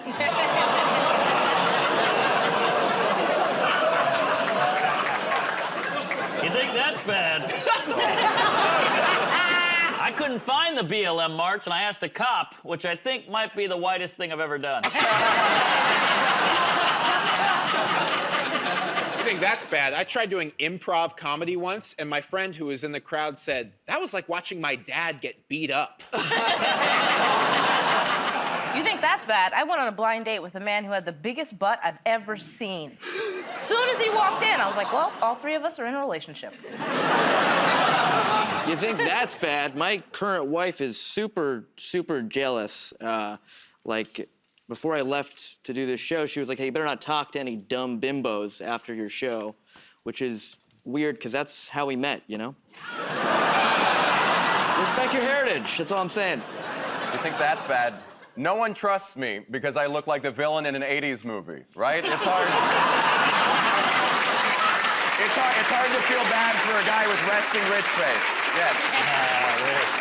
You think that's bad? I just called my wife my current wife on national television. You think that's bad? My vegan friend is very sensitive. I'm walking on eggshells around this guy. He really hates that. I think that's bad. One time I was with my girlfriend in bed and I was about to euphemism her metaphor and in the heat of the moment, I used the word vulva. And she was like, ugh, can't you just say vagina? I was like, well, no, I'm referring to the exterior parts. The vagina only refers to the canal portion. She was like, just stop saying that word. And I was like, no, that's like calling your face your throat.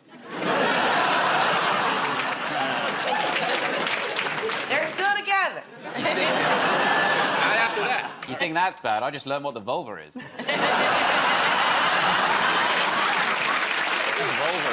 You look like you drive one.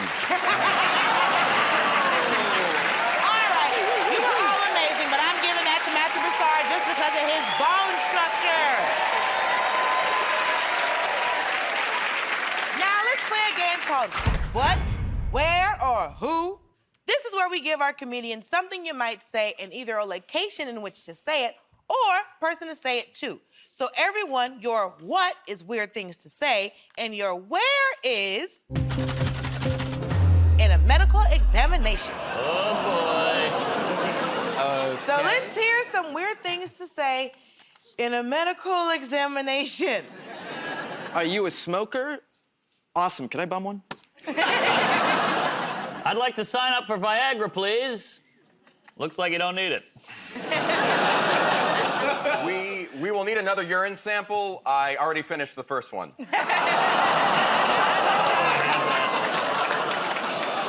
Okay, and if you don't mind, I'm just going to pop my index finger into your rectum. Okay, well, how do you propose we kill time till the doctor can see us? Do you have a sore throat? Do you want one? Yes, I do! Yes, I'm afraid you're going to inherit your father's low-functioning pancreas. To be honest, he's written the weirdest will I've ever seen in my life. Your son, he didn't make it. He's a failure in life. He's on a comedy panel show right now. Hey! Wow. Baby number 3 really did a number on you. Ah, I see the confusion. When I said you were going to be cured, I meant in the Italian meat sense.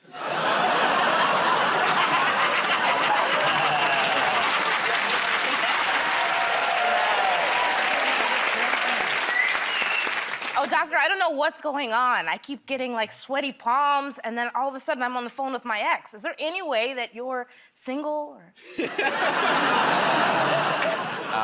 I have the results of your Are You Allergic to Chairs test. You might want to stand up for this. That's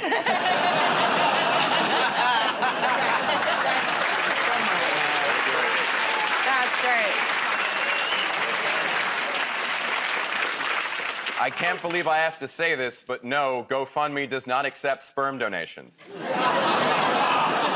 No, those aren't medical students. They just pay me to watch. Hey, if you're dating a doctor and you want to get out of it, just eat an apple. Now, it's important to note that me examining your genitals could lead to an erection, but I will try to stay calm. All right, thank you very much.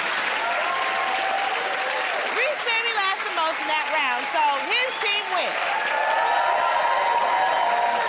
Don't go away. We'll be back with more from the Great American Joke Off right after this.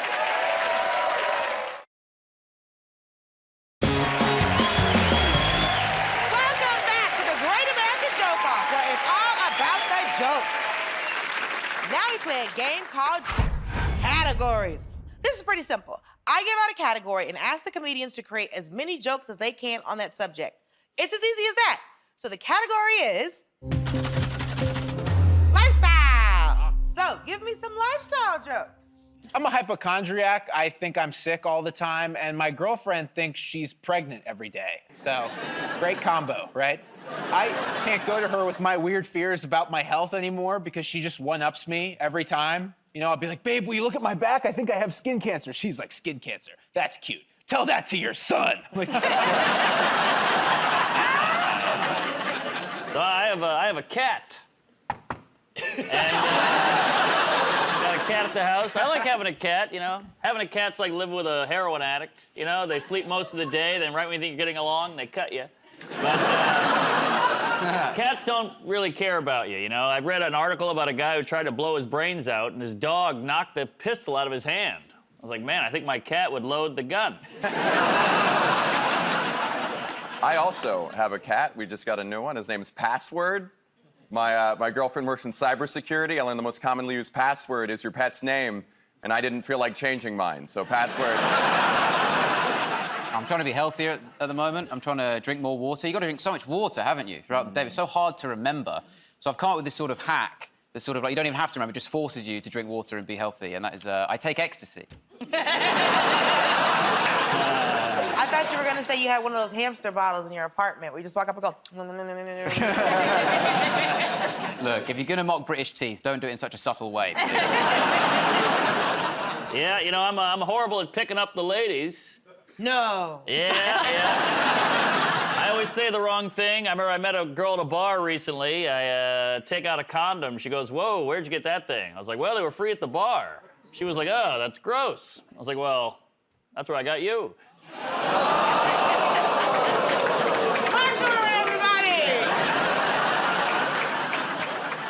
Turned 34 recently. I'm a millennial. Yeah, millennials, we thought we were progressive because we fought for gay marriage. We were like, let gay people marry. And they were like, never.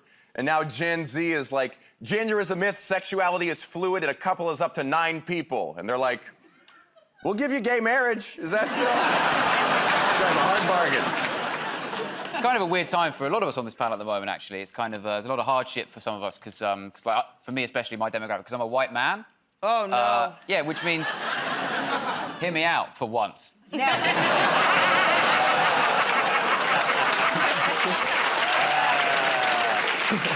just looking at who's clapping. Listen, I'm a white man, okay, which means that a lot of people hate me at the moment, all right? But listen, I'm a white man, so it doesn't matter. It's literally fine. Chanel, you know, I've dated a lot of different ethnicities. I think that's good. I think it's good for perspective, you know? Because, like, white guys are fun just because they get so amped. They're very excitable. I mean, the first time I took off my shirt in front of a white guy, he was like, holy smokes. I don't know any black guys that say holy smokes. Still the best night of my life. Damn you, Mark. Private. I was a math guy. I studied math in college. I love it very much. It means I'm not a fun person. I try to go to parties. It falls apart. I'm like, yeah, bros before hoes, before parentheses, before exponents, before multiplication.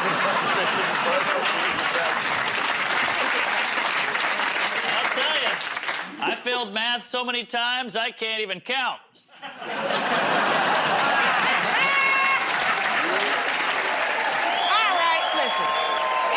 Was great, but I think I'm gonna have to give the round to Mike Norman because he is crazy. Now we play a game called In the Picture. I'll show the teams an image and our comedians suggest captions. So let's have a look at this picture from an old comic book. What are they saying? This is my white guilt keeping me up at night. Is this just what happened if you didn't forward an email to 15 friends in 2001? No. A lot of people don't know, but this is actually what happens when you don't do your taxes. I am the ghost of masturbation past. So this is gay porn. Sure, the one that visits you as a child is sweet, but the wisdom tooth fairy is creepy as hell. This is actually a photo of me waking up my girlfriend because I'm excited that the hotel has free robes. Hey, man, this isn't IKEA. You can't sleep in the beds. The way he's pointing, it looks like he's going, sorry, did I leave my iPhone charger just there? Sorry, did I just... He's a recruiter for Young Republicans of America. We need your help. Oh, no, my pile of used Kleenex has come to life.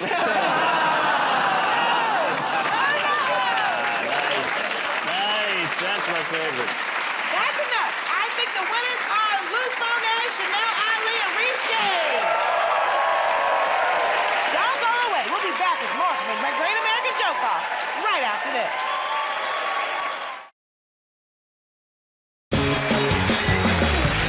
Welcome back to the Great American Joke Off, where it's all about the jokes. Now let's keep moving with the game called That Reminds Me. I'm going to ask the performer to start talking about any subject. When they're done, everyone else can take turns to jump in and say, that reminds me, and do their own bit based on any thought that's been triggered. So, who wants to start? I'm very bad at reading, and I've been trying to read more, so what I do is I read the book while listening to the audiobook at the same time, and it works, but I feel like such a little slut that I have to jam it in 4 different holes just to read something. My biggest fear is someone's gonna hand me the book in Braille, and I'll just start tonguing the bumps. That reminds me, my comedy is a lot like the Polar Express. You have to have the joy of Christmas in your heart to truly hear it. Remember that movie, The Polar Express? It came out in 2004. It was animated, but also kind of not animated. What the is that?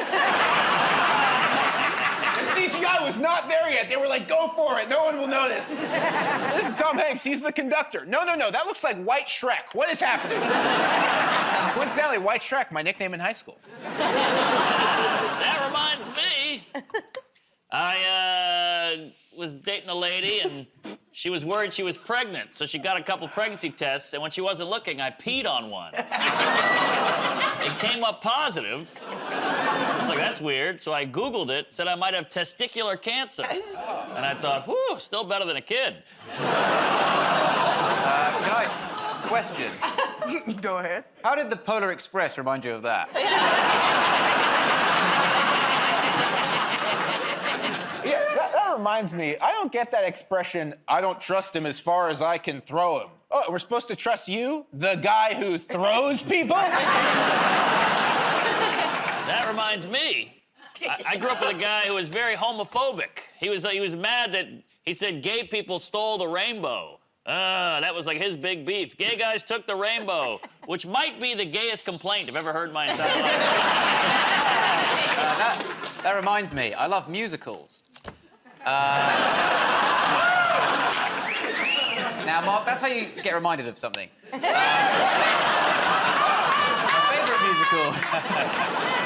favourite musical is Cats, because it combines my two favourite things, cats and men dressed as cats for money. That reminds me, my favorite musical is Sweeney Todd because of all the white-on-white crime. They killed so many people in that play. And then they put them in food. That reminds me, I love yoga pants because you can wear them anywhere. At least that's what I thought before I was kicked out of a stranger's funeral. That reminds me, I need to stop reading YouTube comments. They're insane. My favorite comment I ever got was, Islam is a cancer, Muslims are rodents. Pretty good set, though. I was so offended. I was like, pretty good. That reminds me, I was drunk when I wrote that. Tally. All right. You were all great that round, but Luke Moniz is the biggest, so his team are the winners.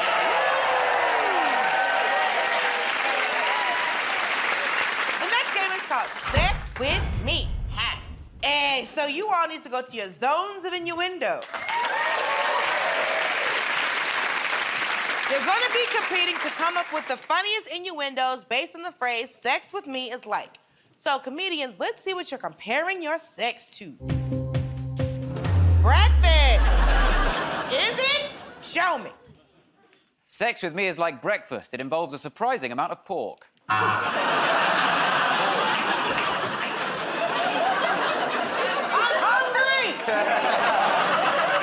I'm scared. Sex with me is like breakfast. I love it, but can never get up in time to have it. Sex with me is like breakfast. I prefer to have it alone in my car. Sex with me is like breakfast. I haven't had it with my entire family since I was a little kid. Sex with me is like breakfast. If OJ is there, it's gonna get messy. Sex with me is like breakfast. McDonald's is very particular about when you can do it there. Sex with me is like breakfast. I don't care what you heard. Stop serving at 10:30. Sex with me is like breakfast. People can't remember it 2 hours later. Sex with me is like breakfast. My doctor says I need to stop adding cheese.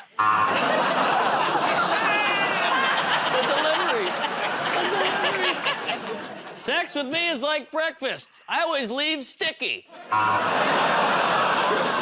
Sex with me is like breakfast. I used to get it from my partner, but now I just use the NutriBullet. Sex with me is like breakfast. My coworkers get annoyed when I do it at my desk. Sex with me is like breakfast. I love to. Okay. Oh my God! He's out of control. He is out of control. Good Lord. Sex with me is like breakfast. I want to get it from Luke.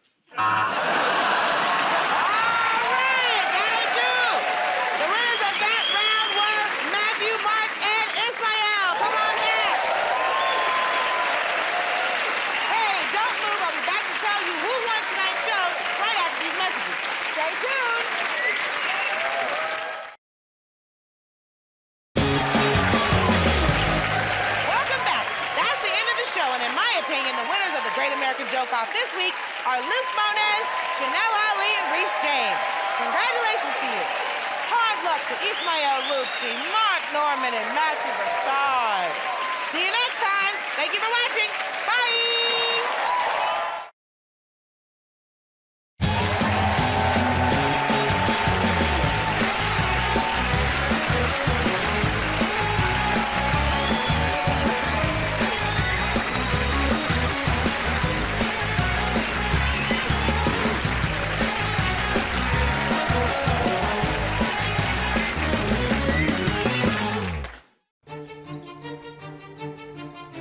For 10 weeks this summer, 12 of Britain's best amateur bakers battled it out in the tent.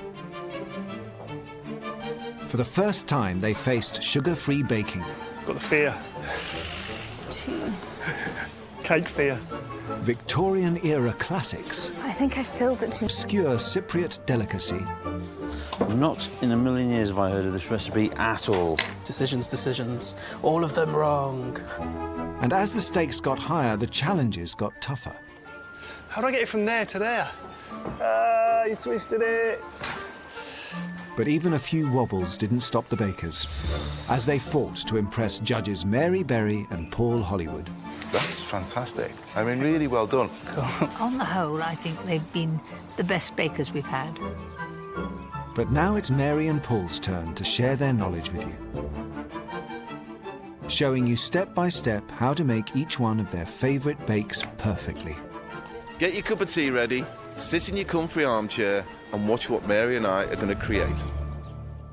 Coming up, Mary makes a delicious guilt-free carrot cake, perfect when one slice just isn't enough, followed by an indulgent apricot frangipan tart. Paul creates flaunas, a classic Cypriot pastry, then revisits the Victorian era with a raised game pie, and finally creates a show-stopping lime and passion fruit charlotte russe. Every week, Mary and Paul ask the bakers to complete 3 challenges, and each week there is a theme. But as the bakers hit the halfway mark, the theme was a little different: alternative ingredients. Morning, bakers. Now, for your signature bake, Paul and Mary would like you to bake a cake. But you can't use sugar, OK? You can use honey, fruit, but nothing that comes from a bag. It can be any shape, size or flavour that you desire. 2.5 hours on the bake. On your marks. Get set, bake! I think we're looking for something that's as close to a regular cake as possible. It's just a bit harder. I have made sugar-free cakes before, so I feel okay with sugar-free. Yeah. Dare I say it? Mary's sugar-free carrot cake, made with agave and maple syrup, is the perfect alternative to the classic and every bit as delicious. Paul, carrot cake. This time, a sugar-free carrot cake. This was an interesting challenge, actually, we set them. It was interesting to see what flavours they were going to introduce. Obviously, they needed natural sweetness. You've gone down the carrot cake. I think it's a very wise choice. It's naturally quite sweet as well, and it packs a punch. Well, the sweetener I'm using is agave syrup. It's a little bit like aloe vera, you know, that plant. Inside, it has a lovely sweetness. Great for tanning yourself, aloe vera. Not that I'd know. Is it? Well, I think you used a bit of it. Come on. Anyway, let's get on with it. So to start with, I'm going to have 200 ml of vegetable oil. Yep. And then if you put the agave syrup in there, and you need 175 ml. OK? OK. And then we need 3 eggs. Then I'm going to add 400 grams of carrots, and they want to be grated on a fairly coarse grater. OK. And that's it. Once the carrots are grated, add to the eggs. There you go. Perfect. Spot on. Then add agave syrup and vegetable oil and mix. That's just perfect. Right, I'll put that to one side and start the dry ingredients. 275 grams of self-raising flour. That's it. Then measure out 2 level teaspoons of baking powder and add to the self-raising flour. And the reason why we're adding more baking powder is because this is a pretty wet mixture and it's heavy with carrots, so it'll give it that extra lift. To the self-raising flour and baking powder, add 1 teaspoon of cinnamon Like that. and 1 teaspoon of mixed spice.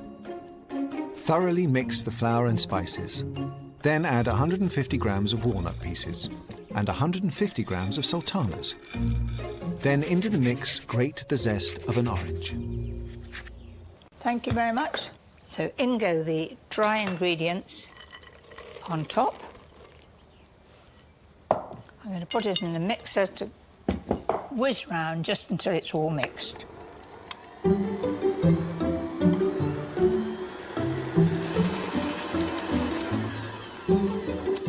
There we are. So if you just watch that in, it's really like a fairly runny batter. And these will be going in the oven at 160 fan. Okay. So into the oven on the same shelf. Using natural sugars gives the cake a darker colour when baked. This means that predicting when the cake is baked is notoriously tricky. I can't almost tell whether it's burning or if it's just... But hopefully it's not burning, it's just the molasses. A bit longer. Definitely not. Got fear. Cake fear. Yeah, I'm not taking me off the ball.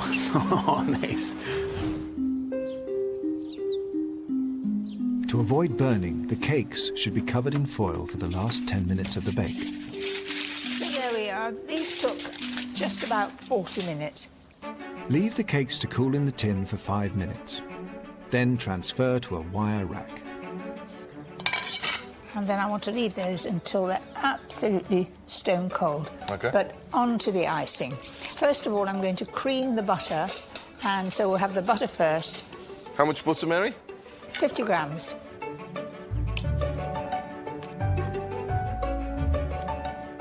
And while that's just starting off, can you do 400 grams of full-fat cream cheese?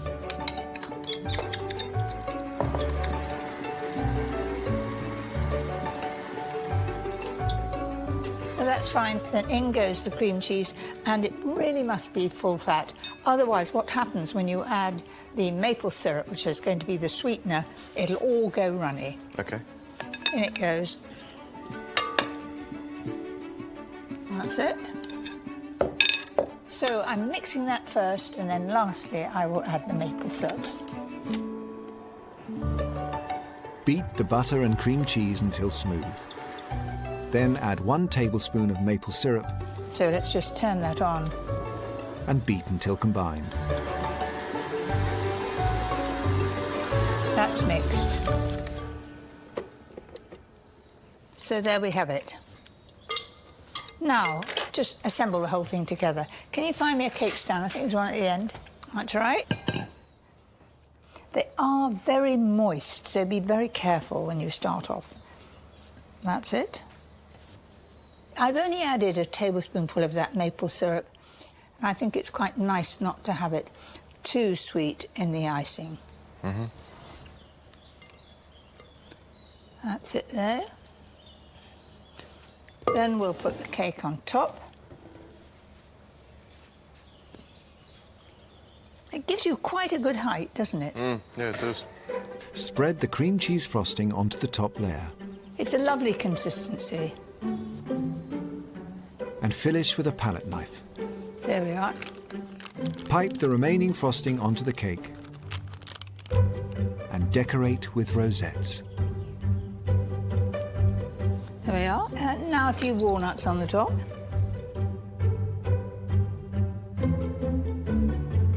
That's just lovely. And a dusting of cinnamon to remind people that's one of the flavours. Absolutely. And there you have it, a carrot cake using natural sugars. Lovely. I'll get the cap. Looks well baked, Mary. Lovely colour. We expect it to be very moist, as carrot makes a moist cake.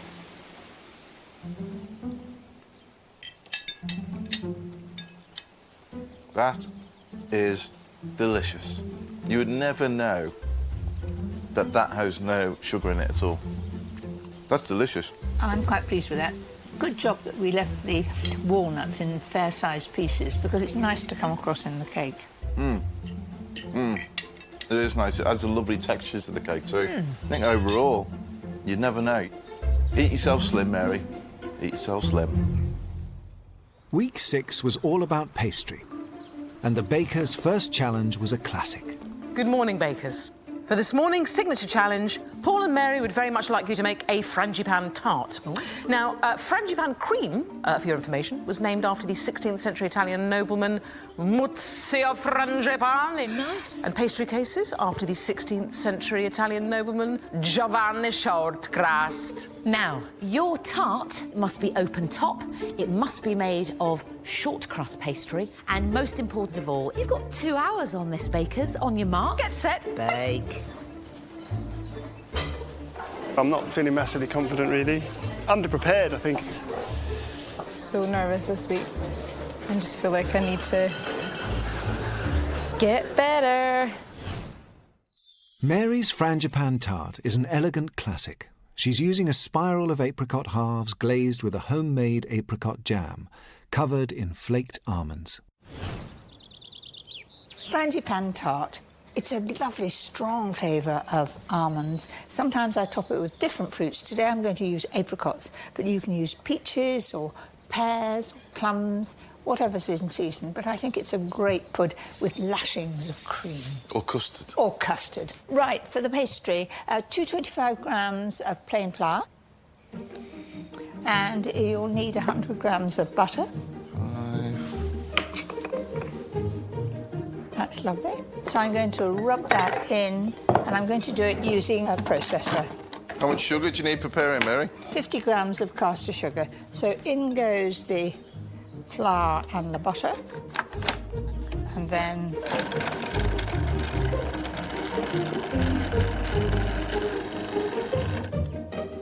and that is quick, easy, all done.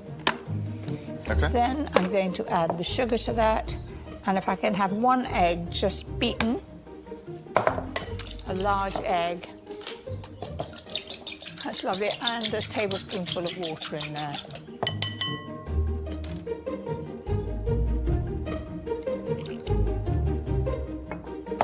That's good enough, isn't it?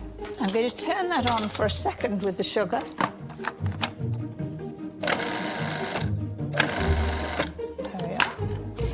And then I'm going to add the egg all at once and just combine it until it's all together.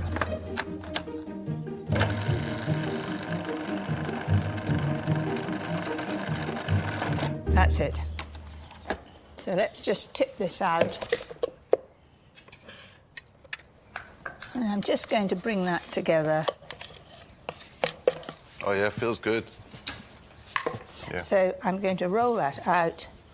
And a must in our house is to have a proper rolling pin.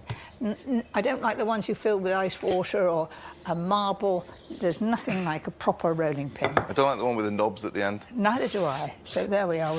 We're all agreed. Roll out the pastry on a floured surface to fit a 28-centimetre flan tin. That's it. Then I take the base out and I put this underneath like that, and you can see where it's coming. That's it. And then to move it into there, if you catch hold of it, pull it in all the way around like that. So in that can go like that. And then all you've got to do is bring it over. Then press the pastry into the corners of the tin. And you just go all the way around. Roll the pastry over the edges, then trim the excess and prick the base with a fork. Then that needs to go into the fridge because it really does need to firm up. Chill the pastry base in the fridge for 10 to 20 minutes. That's it, nice and firm. So you can fill it with either foil or I'm taking baking parchment like that. And you should have some baking beans over there. Just stick some of those in. That's it. So that needs to go into the oven, which we preheated at 170 degrees fan, and that will take about 15 minutes. Not all of the bakers decided to blind bake their bases. For a frangipani tart, I don't think you do blind bake, but we shall find out. If you blind bake it first, it means that the pastry's less likely to get soggy with the filling. But if I'm a blind baked, is any pastry that's above the frangipan, it's baked twice, it looks burnt, it doesn't look very nice and attractive, and I've done it without it, and it doesn't need it. Now that's beautifully dried out. You see, it's got the tinge of colour on the outside.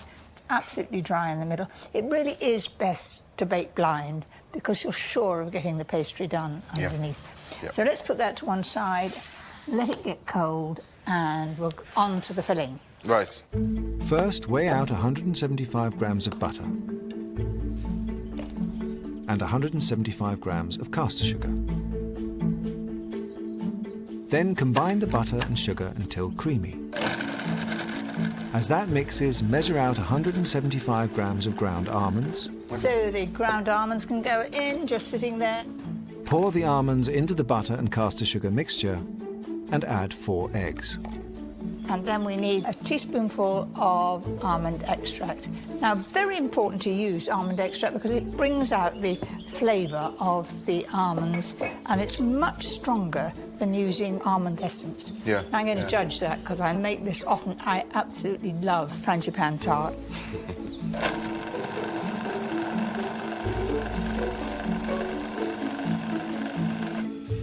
Once the frangipan is mixed, cover the base of the tart with a generous layer of apricot jam. Lovely, isn't it? Great colour. So we've got a good layer right to the edges so everybody will get a taste. And then I'm going to put the almond mixture on top. Spread the frangipan over the apricot jam, making sure it reaches all the way to the edge. And then once this is cooked, I'm putting apricots on top. So that's it. That goes into 170 fan oven, and it'll take about 30 or 40 minutes.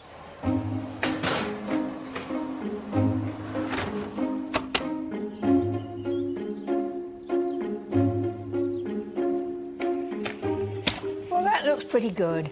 It's had about 35 minutes. You can see that it's absolutely set.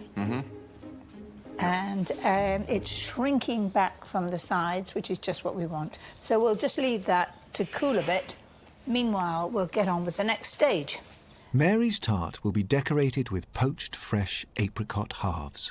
I've got the apricots here, and I'll tell you how I cook them. My method is to take 300 ml of water and 150 ml of sugar, dissolve the sugar, bring it to the boil, and then drop the apricot halves into the syrup and move it off the heat. And leave it to get cold, and the heat of the pan and the sugar and syrup cook them.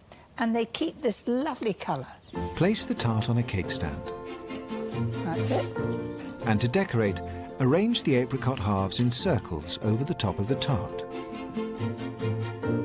Then glaze the apricots with some warmed, sieved apricot jam. So to give it a lovely shine, just brush over the top. Once glazed, sprinkle over some lightly toasted almonds to finish.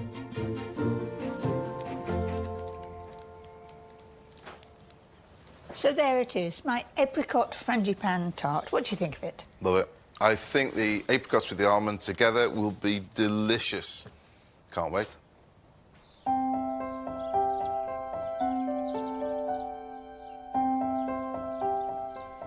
This looks fantastic.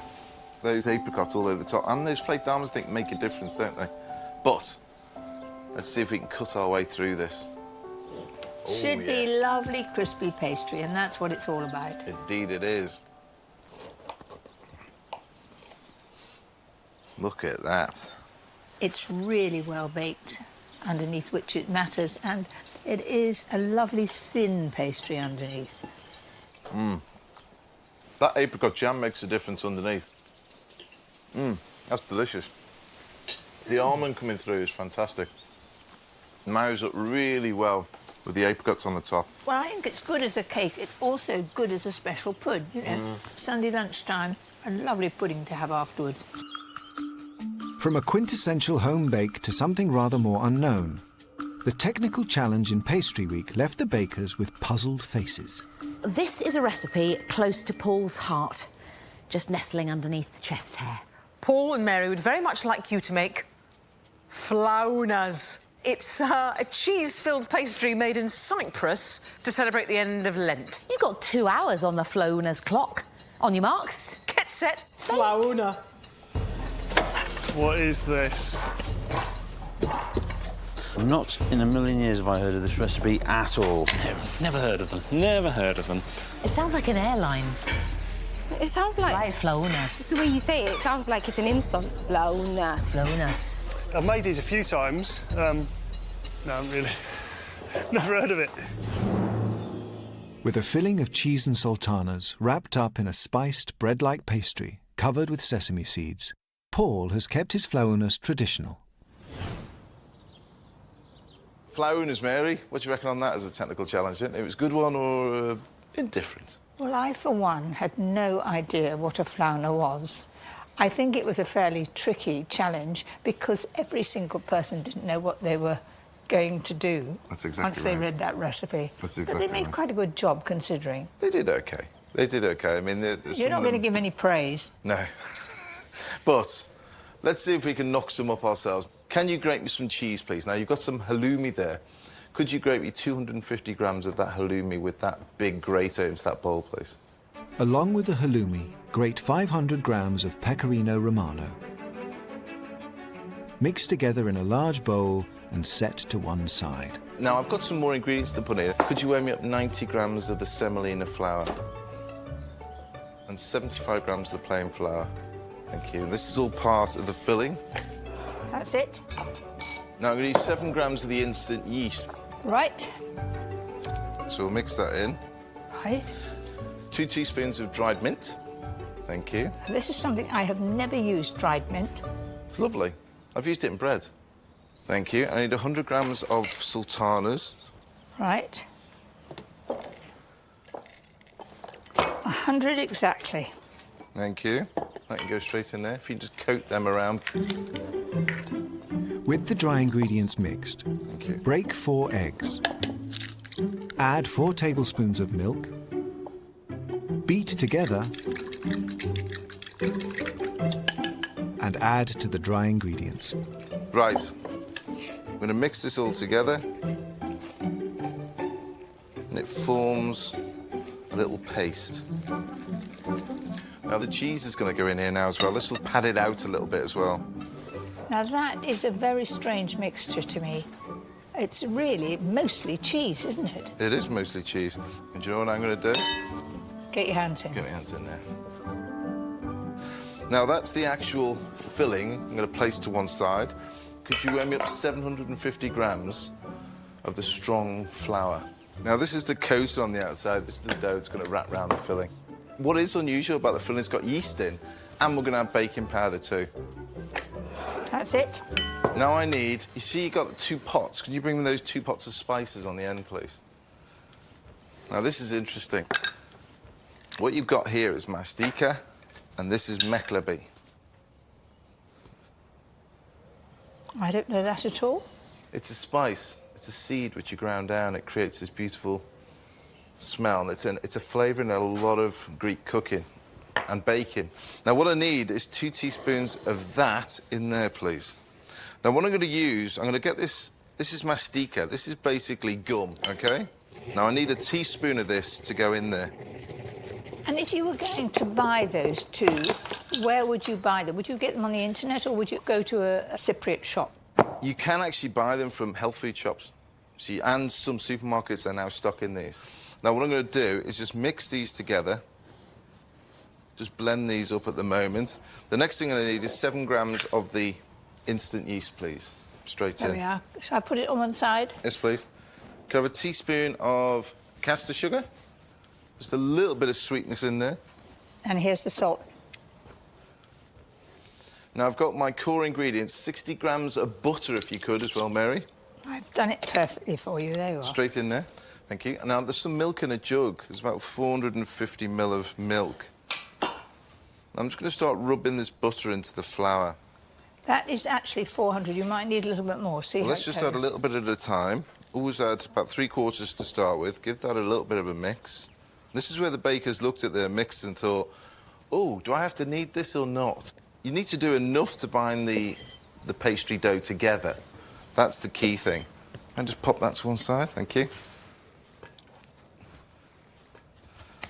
Now, I'm happy with that. It's come together, and it's still fairly loose. You can see all the little rips and tears everywhere. Right, OK. Now, I'm going to pop that into this bowl. And? Cover it up, and then we'll leave that to rest. Now, over here, 200 grams of sesame seed, if you could, Mary. And these are not toasted, they're just straight sesame They're just seeds. plain sesame seed. But if you get some boiling water from a pan and pop them in, we're going to add a little splash of white wine vinegar. Give that a mix. Now we're going to leave these to rest in here for a bit. What happens is the hot water balloons, it expands the sesame seed and just puffs it up. So when it sticks on the pastry, it just looks nicer and they're all puffed up and it releases all their flavour. Once the water, vinegar and sesame seeds are mixed, leave them and the dough to rest for around 15 to 20 minutes. Right, Mary, I've got my dough, I've got my sesame seed and I've got my filling. So what the first thing I'm going to do, you can see how much this has grown. It looks quite different. It's lost all that patchiness that it Nature had. does a lot of this work. So I'm just going to divide this into two. So I should get 6 from each. I'm going to make 12 in total. Roll out the pastry on a floured surface until roughly 3 millimeters thick. It's like making phyllo, isn't it? Then, using a template, cut into 12 15-centimetre squares. That's a pizza wheel, is it? Always useful.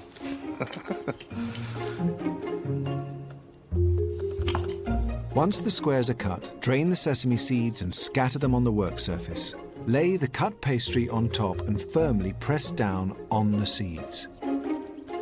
Now, I've got a baking powder, a little teaspoon of baking powder, please, Mary. Right. This encourages this filling to rise and open up inside the flowner. Once thoroughly mixed, take the cheese filling and divide into 12 equal portions. 12 of these little balls, doesn't matter if you use a little bit of flour. Shape them, and you fold over 2 sides like that. And then you fold over the pieces onto the top, both sides again, leaving a little hole in the middle, a little square, which will puff up as you bake it. But it's totally different. I can't think of another Danish pastry or anything that is folded just like that. No, it is different. Folding the flowners was yet another source of confusion for the bakers in pastry week. Then you put the filling in the centre of each square and fold over the edges. Leaving the centres exposed. But then you get a really thick layer of pastry. That doesn't seem very pleasant. Really? You just got to guess. No, can't be. That looks quite nice.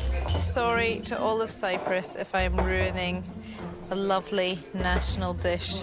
Decisions. All of them wrong. Once folded, brush the tops of the flowners with beaten egg yolk. So what you need to do, ideally, is leave that to rest for about 15 minutes before you bake them off. Now, you bake them at 180 fan for about 15-20 minutes, drop it down to 165 and leave it again for another 15 minutes. So, into the oven.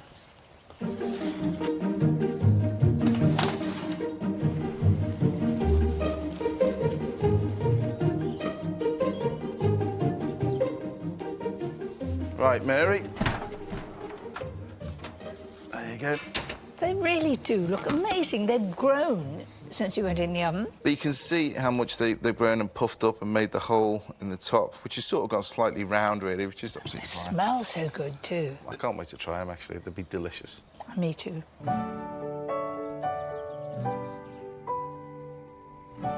Here they are, Mary, my little taste of Cyprus. Now, these are the flowners. Here we go. Look at that. That does look tempting and good. The sultanas are sort of evenly added, and that lovely mixture of cheese in the middle, and very thin pastry. You can smell the mastika and the meklabi in there straight away. It's quite strong when you smell it. It's like being back in Cyprus again. Now, that's a flavour that I've never tasted before, but it's unusual, and I like it. In week 7, the bakers were asked to step back in time to make a staple of Victorian social climbers. Paul's game pie is as ornate on the outside as it is lavish on the inside. Filled with venison, boar, rabbit and pigeon, it's the perfect centerpiece for any dinner party. Well, Mary, the signature challenge on Victorian Week, we kicked off with a game pie. Very appropriate, because, of course, there was a lot of game about, and it was not expensive. What we've got here is a selection of meats. We've got some venison, we've got some boar, we've got pheasant, we've got pigeon, and we've got rabbit. I need that to be chopped up. I've got 700 grams there, which all need to be diced up into sort of that sort of size, Mary. That sort of, what is that? I don't know, half-inch square. Yep, OK. Ish. Over here, I've got some cloves of garlic. I'm just going to rob 2 of these things here. Now, there's something I haven't cooked with wild boar. I like boar. It's becoming more popular in this country now, isn't it? Because there is quite a lot of them around. Well, it's just like pork, only a bit more gamey. Yeah. Right, that is all chopped up. And we've got 700 grams now of all the meat inside that bowl. Now, what I'm going to add, I've got here some bacon. And again, that little bit of fat you're going to add to it as well. You do need a little bit of fat in whether it's a pork pie or a game pie, but it's just got to be chopped up small. It all adds to the flavour. I think so. So here, I'm going to add my bacon to that as well. What's that, about 200? That's 200 grams, Yeah. and 200 grams of the minced pork belly. Now, there's a couple of other things I want to add in there, Mary. Could I have 2 tablespoons of the Madeira, please? There we are. I'll take this as a bit of... That'll do. Nice bit of kick there. And, of course, if you hadn't got Madeira, you could use port or another fortified wine. Yeah. So there's no need to go and buy a special bottle. No, absolutely Which not. this is. Now, I need half a teaspoon of the allspice and half a teaspoon of the mace as well, please. Add the spices, then finely chop 2 tablespoons of fresh thyme and 2 tablespoons of fresh parsley. Then add them to the mixture and season with a little salt and pepper. I'm just mixing all these ingredients together. Right. Now, what I'm going to do is that can be popped in the fridge just to rest, and what we'll do is prepare the hot water crust pastry. In Victorian Week, some of the bakers decided to give their game pies a modern spin. Now we've got the meat in the fridge, we need to prepare the hot water crust pastry. So could you weigh me up the flour first, please? 450 grams of plain flour. I will indeed. Thank you. I love hot water crust pastry. I love working with it as well. So do I. In fact, I can't wait. Lovely. And 100 grams of the strong flour. The beauty of using a hot water crust pastry, the lard in it creates a seal because the amount of liquid inside this pie, it creates a natural seal which holds all those juices in. Thank you. And on top of that, 75 grams of butter. Nice, Mary. How about that? Very nice. Now, I'm getting as good as you at judging. could you weigh me up 100 grams of lard, please? Because over in the pan over there, I have 200 ml of water, to which I'm going to add that lard. Perfect. Now, over here, I've got the water. So I'm just going to drop in a couple of little drops just to melt it. I'm going to take that off the heat now. It's got enough heat in there now, which is beginning to melt the lard. Now, I've got a little salt, please, Mary. Now, that is nearly all melted. Straight in. Pop that over there. Now, obviously, don't put your hands straight in this. It's a tad warm. So get a wooden spoon or any spoon and just stir around and bind the ingredients together. Got to work with it fairly soon because it will begin to firm up. Your hands must be quite tough because that is hot. It is fairly warm, yes. But it's just the quickest way of doing it. Right, get your hands in there. Work that pastry in the bowl. Comes together quite quickly. So I'm just going to bring this pastry together. Now I've got my tin ready. Happy with the pastry? Matt had a tin like this, which he borrowed off his mate Dangerous Dave. I've got a sort of new version of it, which is basically just clipped together. Now I've just rubbed the inside with a little bit of butter, and I've got the pastry ready, so I'm going to rip off about a third, leave that for the top, get my rolling pin, and I've got to line this now. What's tricky about lining this is you've got to get right underneath at the bottom. So begin to roll out your pastry.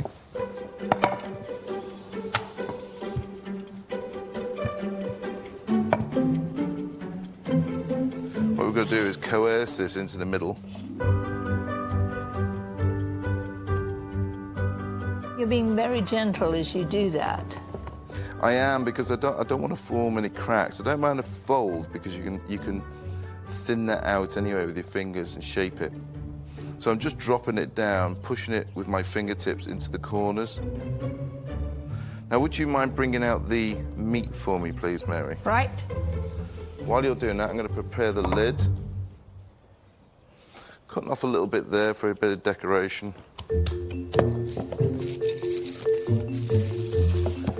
You'll also note what have I not used while rolling out.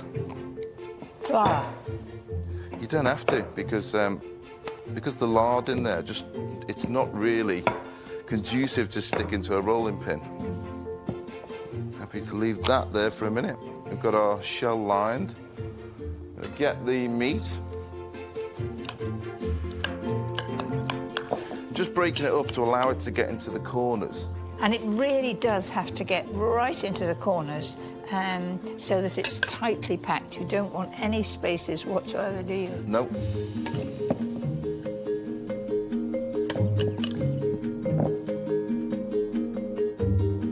Now I've got an egg. Could you crack an egg, Mary, and we'll use that as a little bit of egg wash on to bind the lid to the base.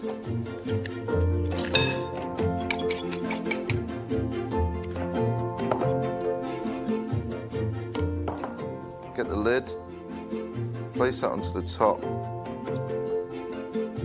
Once the lid is in place, neatly trim the excess pastry and crimp the edges to seal. Now, what we need to do is make a little hole in there. So the first thing I'm going to do is just put a little hole in there first. There it is. A little steam hole. Right. What that does, you know when it bubbles up and all the little gravy and all the stuff and the meat comes out, it'll end up coming through there rather than inside the pie, so it looks a bit neater. That's very clever. Next, for the decoration, roll out the pastry trimmings. Using an oak leaf cutter, cut out 20 leaves and arrange around the lid to decorate. Finally, brush with egg wash. And that's ready to go in the oven. Now, you're going to put it into your oven at 180C fan for 30 minutes, drop it to 140C and leave it in there for another hour and 3/4. It'll be beautiful, golden brown, and smelling like heaven. So the idea is to have that blast of hot heat to start with to make this a lovely chestnut brown colour on top, and then lower it down so that the meat becomes tender. Changing the temperature halfway through the bake was essential if the bakers wanted to have a well... Look at that. Wow. Now, obviously, you can see the hole. All the juices have been through. The leaves are all slightly shrunk. Again, that's because the protein, it's just shrunk them back, but that's perfect. Beautiful colour. Now, I'm going to leave it in there now for at least an hour before I even consider taking it off. It just needs to set, and we'll be able to eat it later a little bit warm. But ideally, it is best served cold, and that would give the liquid time the natural juices of the meat to set into a jelly. No need for gelatin. I'd have that with a few chips. I beg your pardon. You wouldn't.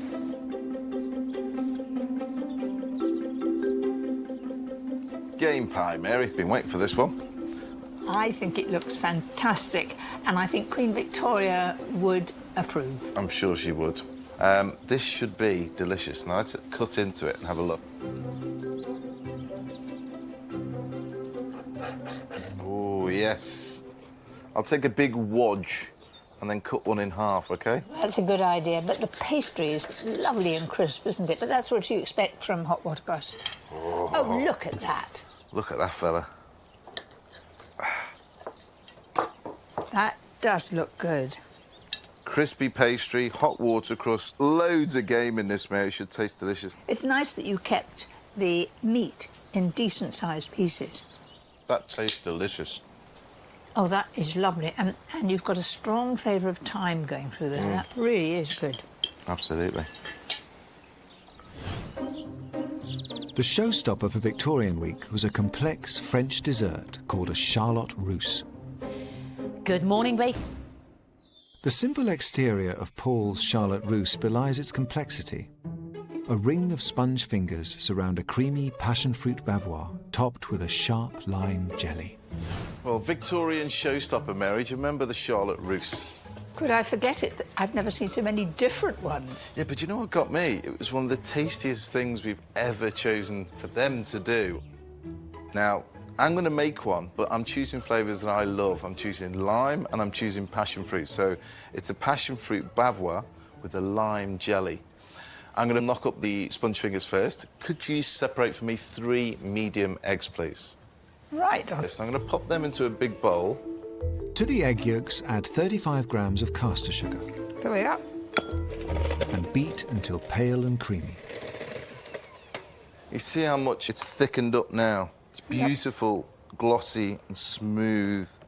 Then add half a teaspoon of vanilla extract. Lovely.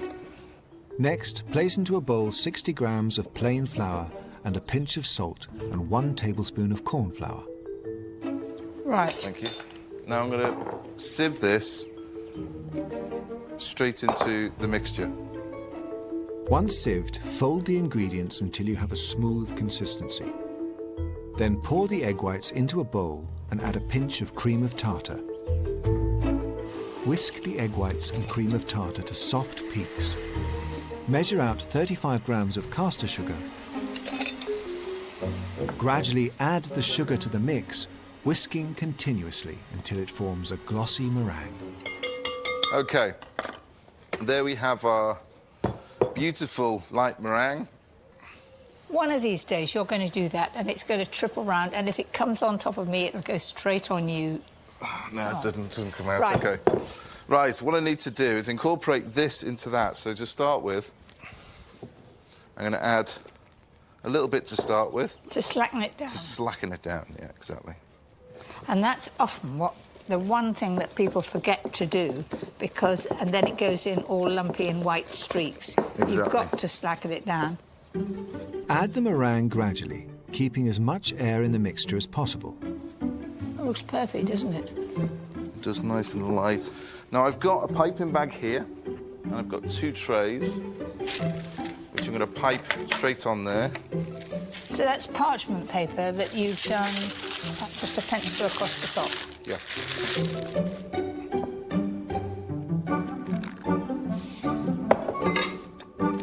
Pipe the mixture in lines of equal length on a baking parchment. Now what I've got here is just a little bit of icing sugar. And this will help with the crisp on the top as well, to form a slight caramel on the top of the sponge finger. So I'm going to pop these straight in, and they're going to go in the oven at 170 fan for around 10 minutes, 10, 12 minutes.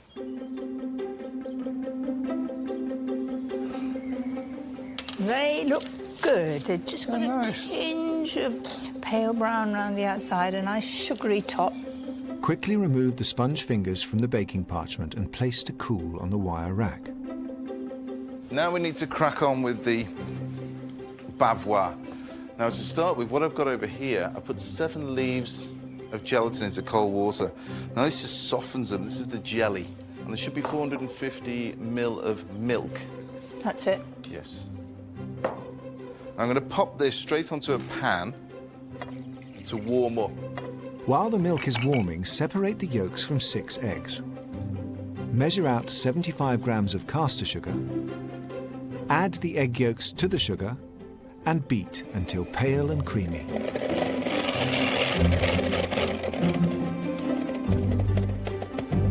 That looks about right. When the milk is near to boiling, take it off the heat and gradually pour it over the egg mixture. Throw the lot in. Thank you. Now, I've got the gelatin leaves that have been soaking here. Get rid of the liquid, pop that straight into the mixture and dissolve that into the milk and egg yolk mixture. Could I have my pan back, please, Mary? Okay, I'm going to pour this back in here. And this is going to go back on the heat, just so it coats the back of a spoon. So it's just going to thicken slightly. As soon as the bavois is the right consistency, remove from the heat. Now, you can see this now. It's coating the back of a spoon beautifully. That's now, perfect. this goes straight into a bowl, and it needs to cool down. While the bavois cools, cut one end of the sponge fingers and arrange vertically around the inside of a greased and lined cake tin. Next, whip 350 millilitres of double cream. Measure 200 millilitres of passion fruit puree and mix into the bavois.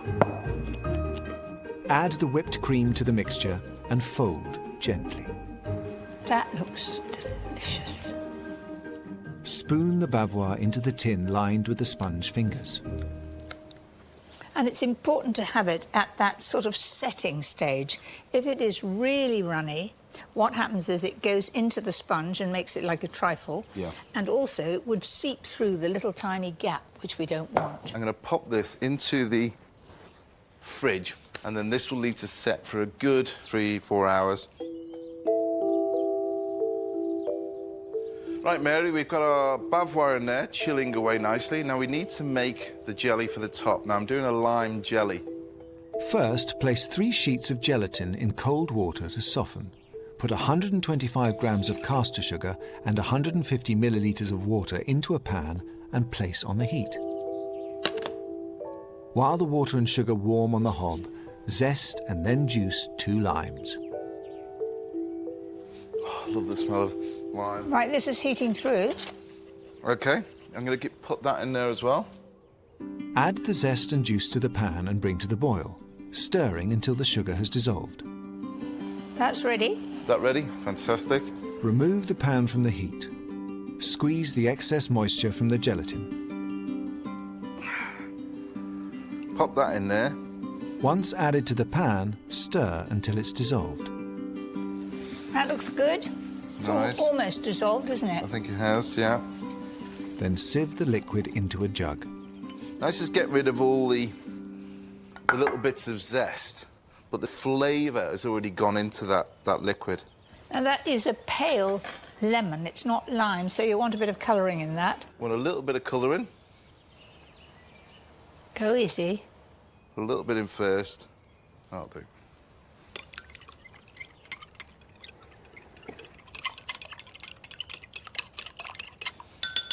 So that's still got its hot. It's still warm. What we need to do is leave that to cool slightly. Yeah, probably about 20 minutes or so. Gosh, it's as firm as firm.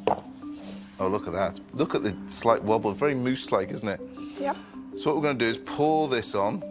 Now, the consistency of that is really important because if it's too runny, straight into the sponge.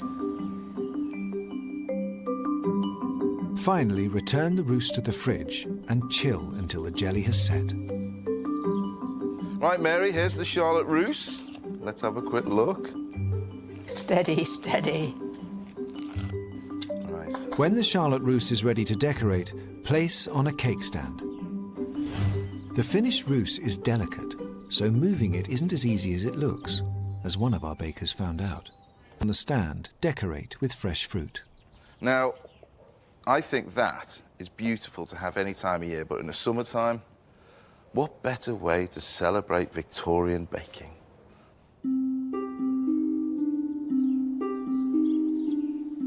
Well, here it is, Mary. Finally ready for a slice of beauty. It does look most tempting. Goodness gracious, that is You beauty. sheer perfection. You're doing quite a good job of that, Mr. Oliver. I'm trying. I am trying. There you go. It looks good on the plate too, doesn't it?